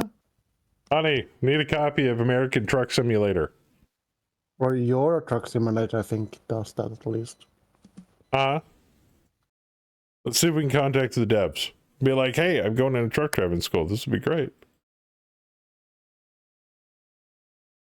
Yeah, and they're going to be like, we don't give a shit. Yeah, buy it or else. As long as it's not built in Unity. Kidding. I'd drive a truck on stream. Why not?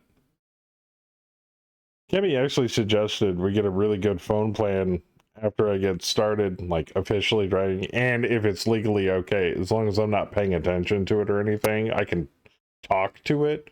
Maybe have a voice to text or a text to voice feature in it. And then you guys can go truck driving with me. 8-player convoy. Dude. That would be badass. Have you seen some of the setups of people take that game really seriously, where they have the whole like truck setup, monitors, and the whole 9 yards? I think the guy had like monitor set up to where it was like 180 screen view while he was driving. He had the cab all built out and everything.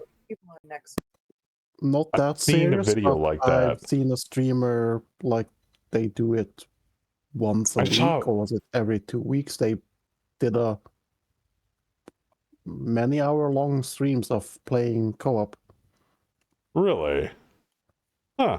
Yeah, but that's British people. I just don't know if that would be entertaining for chat. That's why I've never considered it. I was just like, well, hey, I destroyed the infantry. What was I that? needed a 3 and rolled a 2. I mean, yes. Give it a shot. Uh, And that was just to try to kill a pilot. I can't get any kills today. Yeah, same here. 96% positive reviews out of the 108,000 reviews. Oh, wow. Wouldn't it be like watching paint dry or something? I don't know. Maybe it's just me. Pressure washer simulator. I mean, driving said truck would be one thing, but watching somebody drive a truck, I don't know. I mean, worst case scenario, you know, I play it. There's no liveliness. There's you know, it's boring as fuck or something like that, and we dump it. I guess I don't know. I'd give it a shot. I would definitely give it a shot. Oh wow, a platoon with laser rifles did 11 damage to me. Damn. Jesus. Time to missile them into the dirt. Oh yeah. clan infantry, baby.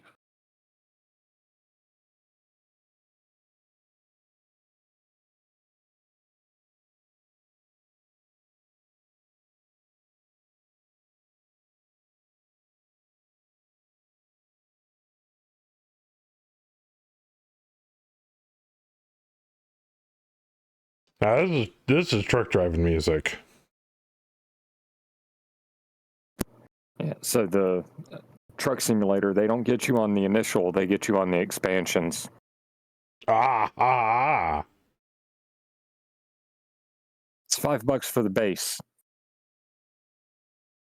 And there's like 4 or 5 expansions, and they're like $15 to $25 a piece.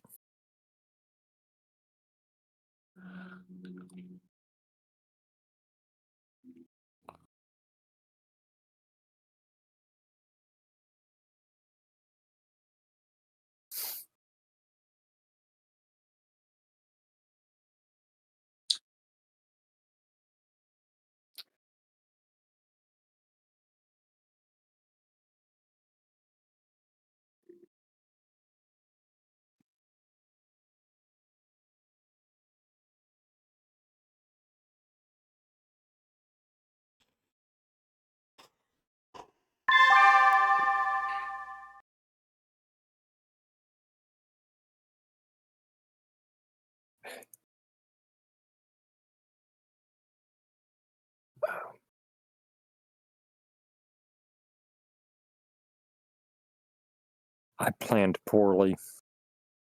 I didn't notice the elevation change. Oh, going after the battle axe. Yeah. Yeah, I was like looking at it too. I was like, I could shoot that. Oh no, he fell down. I messed that firefly up that was standing behind back shots. Well, Vorpal, on the plus side, your net hasn't gone out. Fingers crossed. Yeah, that's Knock on the wood. storm has mostly passed, so that's good. Oh, good. Normally it's like that first wave, the first pressure wave or whatever of the storm. That's what really kills my internet. Once that initial wave gets through, it tends to calm down. Mine, it could be perfectly good weather, and mine just goes out. Joker, I can recommend Visible for everything except streaming and stuff that requires a tight ping, a low ping. That's what I've been using. It's been pretty decent. And it's fully unlimited data. They don't throttle it any extra when you hit a certain amount. For what? For cellular. Oh yeah, I'm probably gonna have to look into that if I'm gonna stream on the road. And what's the base price on the phone, hon? What's the base price on the phone plan? 45? Kimmy said she's gonna, once I get some money under my belt, we're gonna hook me up with a sweet ass laptop to stream off of.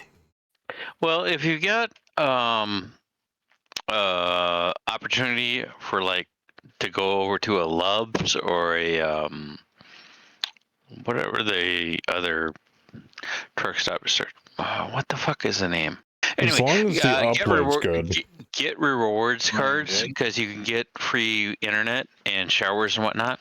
The internet Or doesn't gas. matter. It's the upload. It's the upstream. Yeah. It's the upload Yeah. bandwidth I need. Minimum like 10. 15 would I be was gonna better. say most of the people in the truck stops are not worried about upload. They're worried about the download of the video Yeah, I they're know. watching. Which is why I do it wirelessly.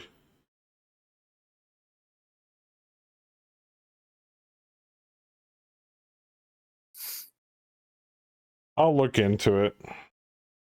Depends on where I'm going and what I'm doing, really, to be frankly honest. I mean, if I'm driving local, it's not going to matter because I'll be home. But if I'm doing OTR, I'm going to have to take a look at it more. American Truck Simulator is on sale for $5. No shit. I can do that. I'll talk to Kimmy about it later. She's like, yeah, you could totally do that. I'm like, okay. Holy shit, that mech can move. Watch out for that solitaire. It's got all heavy lasers on it. Where is it? It's up by Crafts. It was down by that Firefly down there. It booked all the way across. It moves like a bat out of hell. Yeah, I see him. Heavy large, 2 heavy mediums, and a heavy small. Ooh. Yeah, that's not something to play with. No, it is not.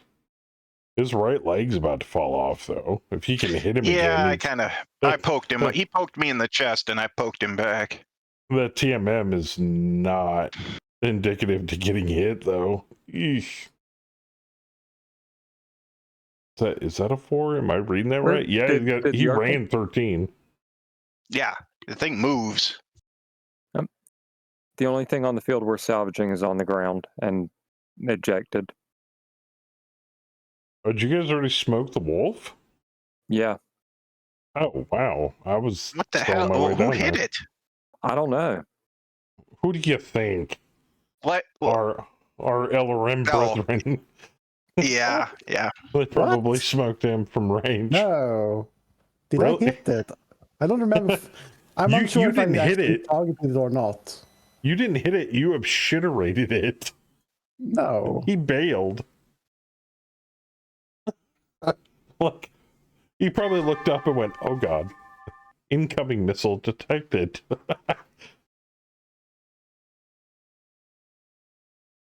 I should probably go help with the solitaire then. I can get there in like one effing turn though.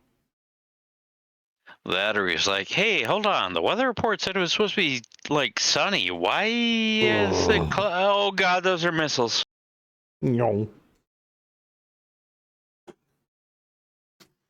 It was actually a God's rifle. Oh, you popped him with a Gauss rifle. Okay. Either way, you hit him hard enough for him to make him bail.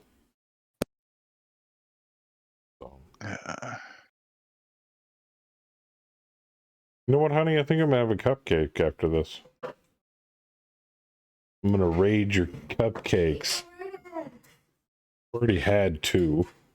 She didn't want a regular cake, so we got artisan cupcakes. It doesn't artisan. And they are so good. Urgh.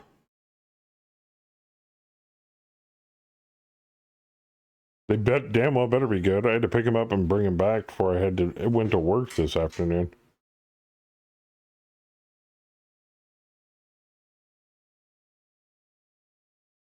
The lady took forever though checking me out. She's like, and they're paid for. Hold on.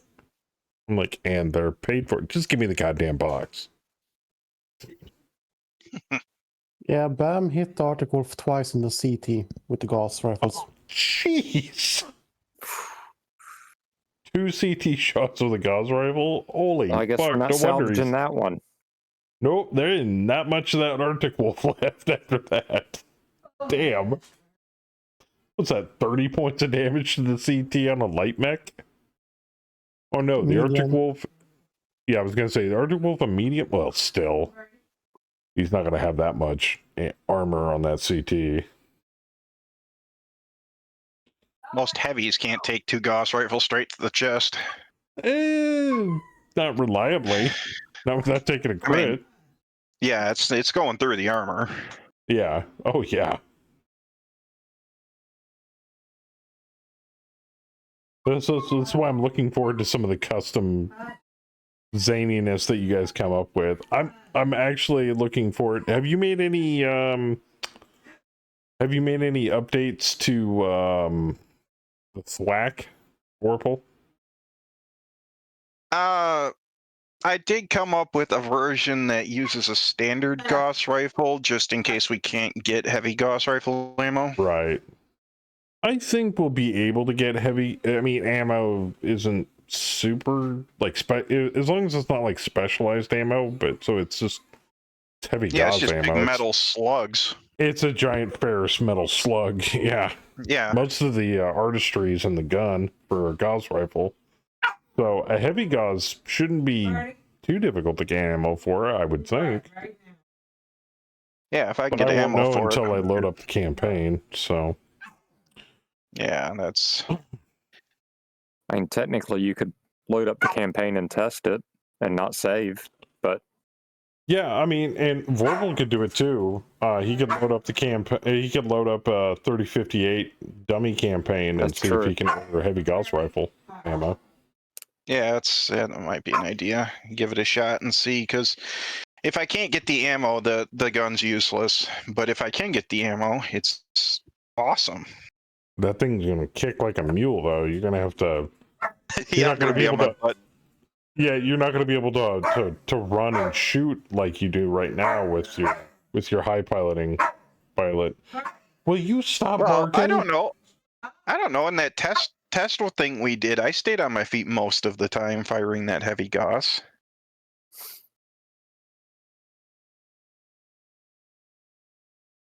I think I only fell over like once. And I think I only braced once, so...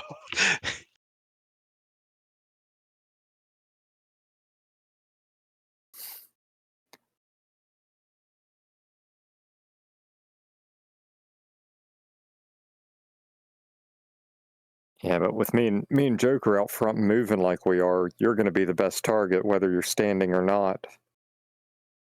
Swear if that dog doesn't show up, I'm gonna Well, eat her again- and shit out the toe beans. You guys have a much closer range setup than I need. I mean, I've Oh, got yeah. the equivalent of an AC-20 with 13 hexes of range. So I can sit back a lot further than you and still be a very viable threat. So the movement is kind of made up for with the range. I mean, because again, in that test round, both of the bushies got beat up really bad, and my mech was actually in really good shape. That's true. We run glass cannons. Yeah, and they're very Or glass nasty. shotguns. Oh yeah. But They they're were so much fun. taking stuff out. And They are you're so much fighting fun. many pillagers and atli. That's true. We were fighting way above our weight class. Yeah, we were fighting way above. But like I said, the whole point of the thwack is to punch holes so that knife fighters like you have nice big openings to tear mechs apart with.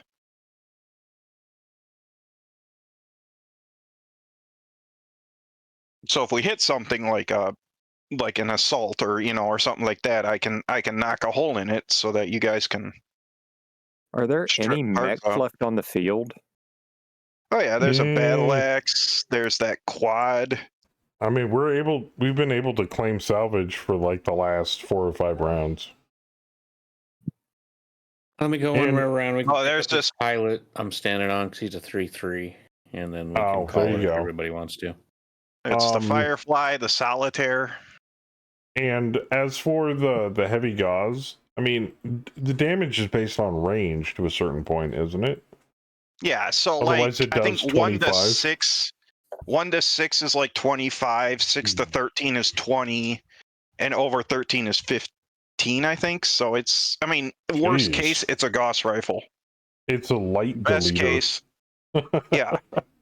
Best case, like I said, I mean, I mean, even the moderate case, it's an AC-20 that you have 13 hexes of range on. Jeez. It's fine. The Inner Sphere came up with all of the best guns. I mean, it's just I don't know. The Hag. I mean, Okay, yes, the you have Hag- the rotary autocannon, but the Hag. Hag, yeah, okay, I'll give the clans the Hag, but the Inner Sphere comes out with heavy PPCs, they come out with light PPCs, they come out with heavy Gauss rifles, they come out with light Gauss rifles. I mean, the Inner Sphere came out with like all of the good guns except the Hag. And the PPC capacitors. Yeah, PPCs that have a charge on them. I will say ATMs are kind of cool, but that's kind of a mild heat on that, because they come in 3, 6, 9, and 12. I mean, yeah, but they do more damage. Or do less damage and have way longer range. That's true. But isn't there such a thing as ER LRMs? Yes. Yeah. So, but those are much later. Yeah. Or my personal favorite, Deadfire LRM ammo. Also, IS launcher, way heavier. Yes. So, Yeah. even if you have better range, the weight is still... So I kind of have to agree with him on that. IS do have some pretty wicked weapon tech. Yeah, they invented all the fun guns. The clans started with broken stuff, and the IS just started going nuts, inventing all the weird fun guns. I mean, you can't turn down a snub-nosed PPC. Those are pretty wicked. What the hell is shooting at me? Oh, Battle Axe wants some, huh? And the jump point? Really? Even though I've Everybody never shooting really me? understood the damage to heat ratio on a heavy PPC. Is that basically just a normal range PPC with more damage and more heat?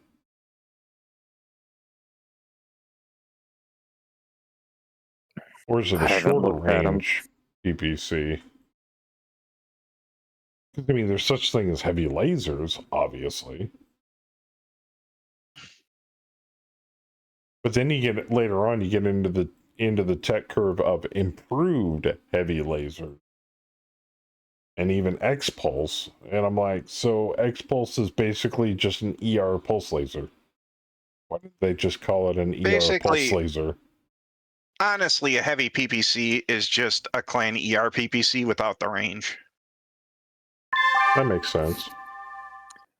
And the X pulse is basically a clan pulse that's a little heavier and a little shorter ranged.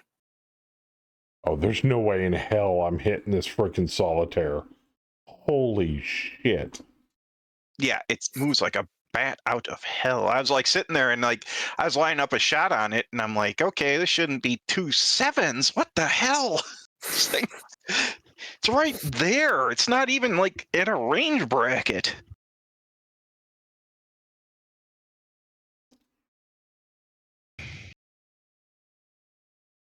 I hit, okay, ER mediums, I need an 11. Jeez. Now, mind you, I only have a gunnery of 3. I'm not like some of the gods on the battlefield that we have right now that have like 1s and 2s and even 0s, but still. Ugh. Get good, scrub. I know, right? All right. Well, I had to rebuild a brand new pilot. My last pilot bit the dust. I have no idea what that's like, Joker.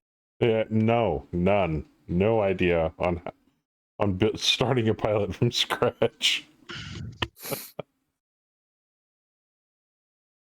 I have a feeling that's going to be a little more prevalent going into campaign 3, though. 4-4 pilots. With no Yeah. SPAs. But you guys do get a free point of edge when you start. So, because for some odd Yay! reason, Princess likes to shoot us in the headshots. face. Yeah, headshots are kind of prevalent now for some odd reason. I don't know why.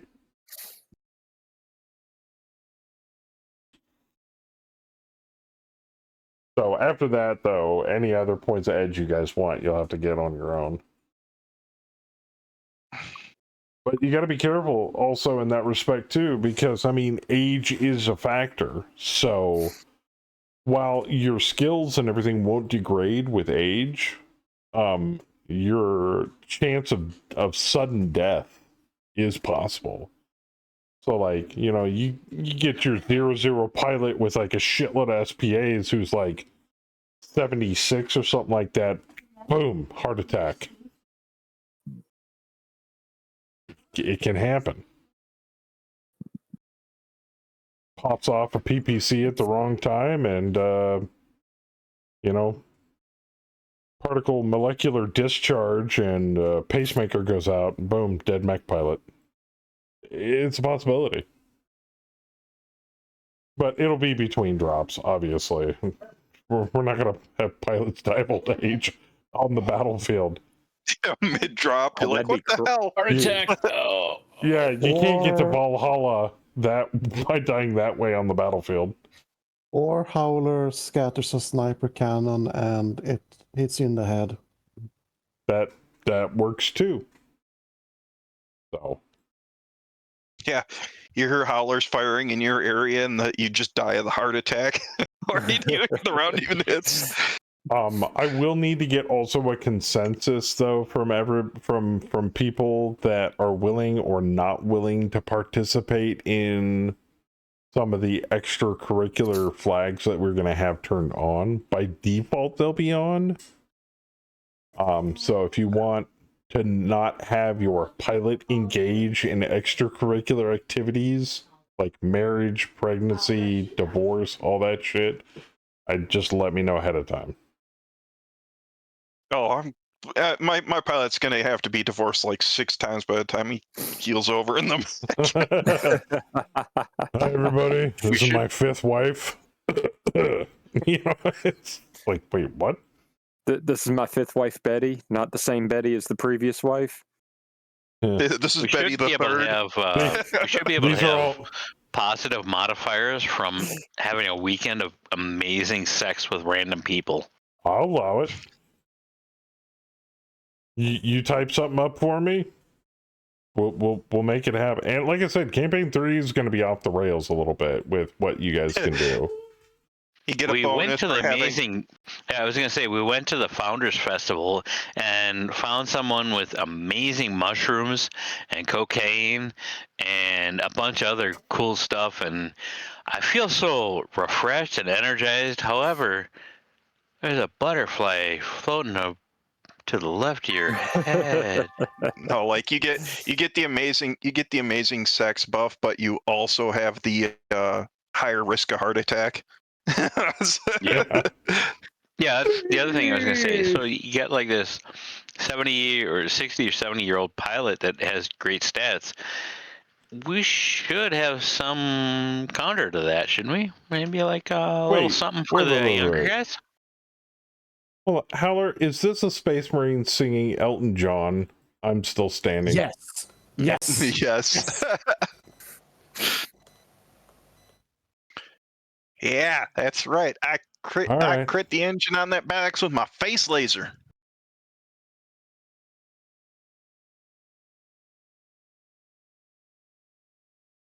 That reminds me, I have to make sure the black has a laser in the face.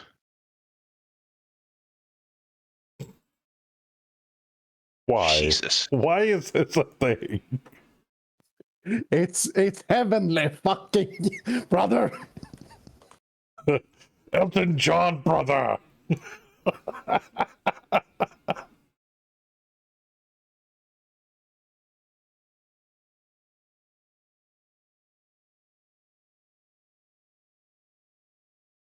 Oh, that's not fair. The battle axe is already prone. I can't knock it down. As long as it's not an ultramarine seeing this, we're okay. It actually might be. No, it's a blood angel. It's a okay. A blood angel doing Elton John is okay. What, honey? Oh. Dang it! I was gonna kick that firefly. Somebody pop him. Yeah.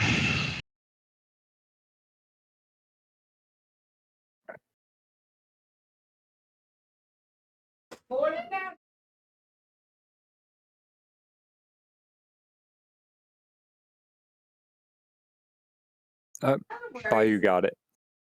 Yep. Nice.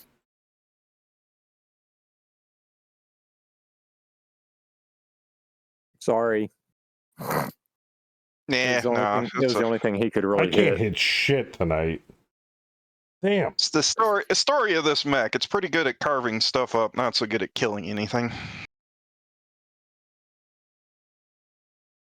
I mean, I love the mech. It's just that's the way it seems to play.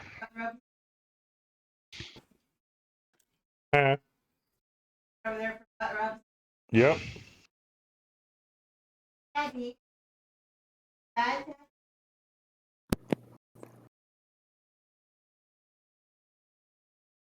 What do you guys want me to call it? Yeah. All right. We'll do it at the end of the round. Yep. Yeah, the bushwhacker that I built for campaign 3 is shorter ranged than I really wanted because I ran out of crit slots before I ran out of tonnage. So I went with medium pulse lasers instead of VR medium lasers.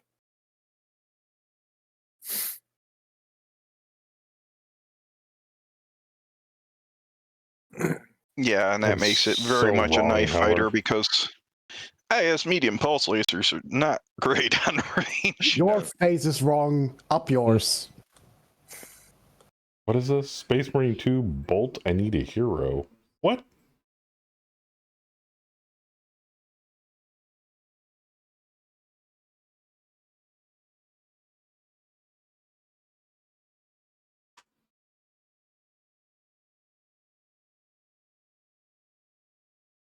Oh my god.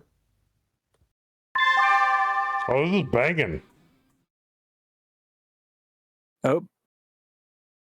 Bayou Oh, then follows shit. up and bends the Bend battle the axe. battle It's on axe. Tyler, goddammit.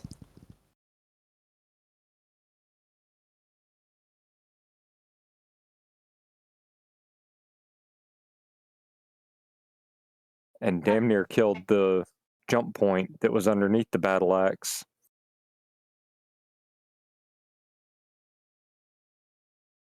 All right, this is badass with Space Marines hitting the ground.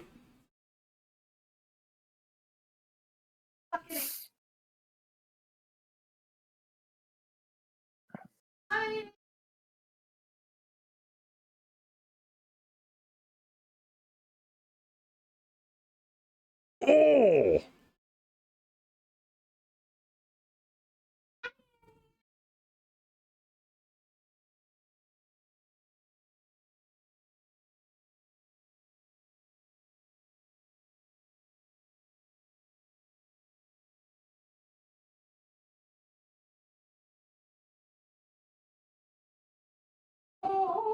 Oh, it's Little V singing, of course.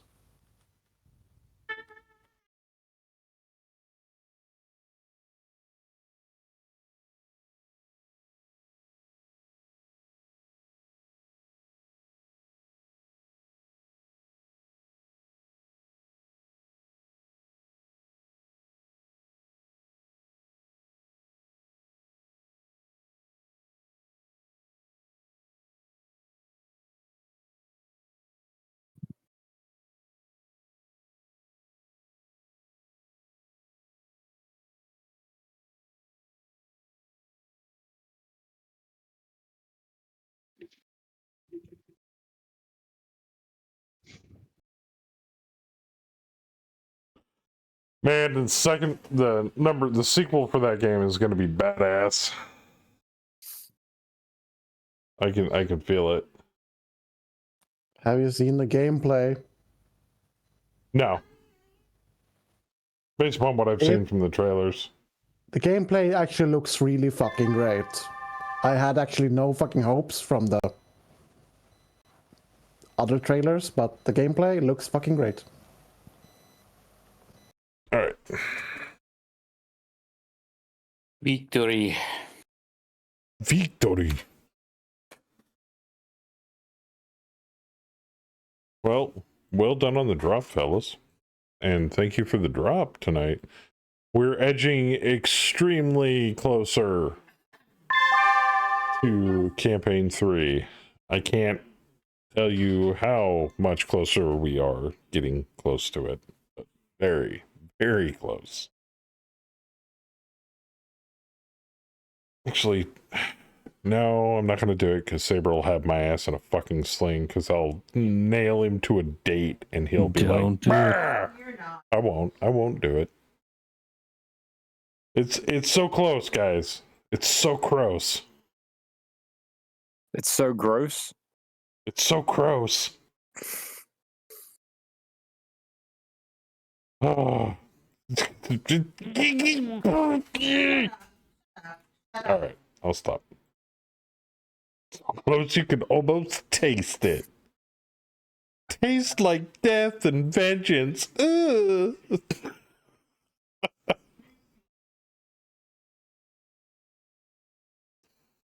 Yes, we own the battlefield. Charger took moderate damage, probably because the pilot was mildly inebriated. But that's okay.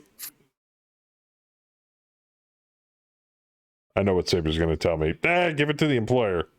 Oh, it's exchange. That's right. We can't take any of it.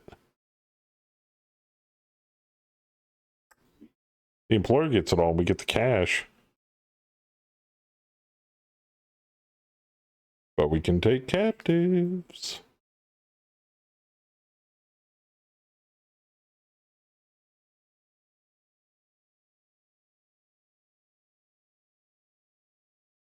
Alrighty.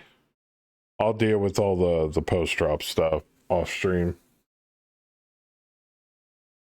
But thank you for the drop, guys. Before I go, I just want to tell you guys out there, Campaign 3 is going to be an absolute blast. I'm looking forward to it. Like I said before, it's sooner than you think.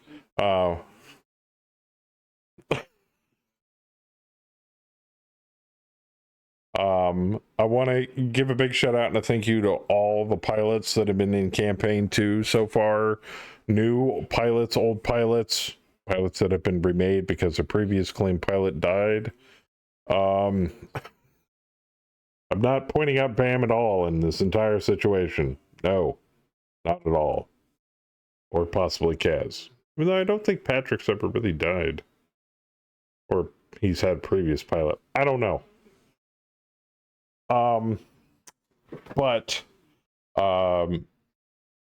Like I said, though, we'll have an official announcement the week before we launch campaign 3, and we will have an official send-off. We're going to celebrate all the pilots that were in campaign 2 as kind of a lead in to campaign 3. So, and it's coming sooner than you think. You may not realize this. So I hope you guys will join us for that. But a big shout out and a thank you to everybody that has participated in campaign 2. It has been a wild ride ever since we started this freaking crazy thing called Megamech leading up to now. So, but thank you guys. And if you're gonna hang out, awesome. Otherwise, I will see you later. Thanks for hosting, bud. Thank you much. Take care. Yep. Thank you. Also, I'm going to give a big shout out to our stand-in commander tonight, Bamstick. Thank you for taking the reins. I do appreciate it. But that's it. So I hope you guys will join us next week for next Saturday's Mega Mech. Next Friday is gonna be more 7 days, I think. If the server's available. If the server's available, it'll be 7 days. If it's not available, we'll probably swap it out for like Valheim or something. There are no more Thursdays going forward. We might bring them back towards the end of the year, but for now, I'm having to cut Thursdays out for school and my own sanity. So, but we'll bring back more days after I get out of school and things start settling down around here, and who knows what the future will bring. So I'm looking forward to it. I hope you guys will as well. Before I go, I want to thank all the people in chat, whether you were lurking, whether you were chatting. Thank you for hanging out with us tonight. But last but not least, I also want to thank our sponsors for tonight. Chen with the amazing 5 gifted subs tonight. And of course, our raid earlier tonight from Jägermeister. Thank you, Jaeger. I appreciate it if you're still here. But that's it. That's all I got. So, and that's pretty much it for the week. We might have a surprise stream during the week. I never know. It depends on what me and Kimmy are doing or what my schedule looks like. So, we make official announcements in the hype machine, and we try to @ people that are. We do an @ here on there when we do when we do a surprise stream. So, you can always hit us up on our Filthy Casual Discord and hang out with like-minded old individuals like the rest of us. But that's it. That's all I got. Always looking for new pilots for drops. So join us on the fun. Exactly. So, without further ado, bish bosh, bish bash bosh. Yeah, there you go. But without further ado, God bless every single one of you. Be good to each other. And as always, keep it casual. I'm out of here.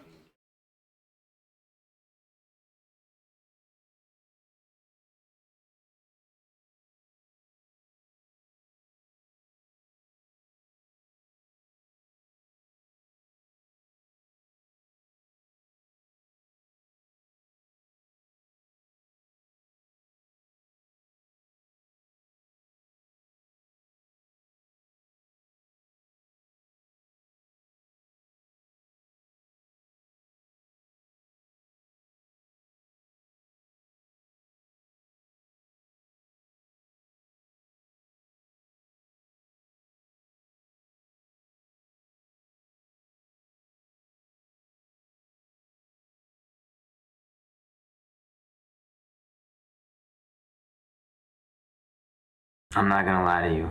Either way this plays out, you're dead.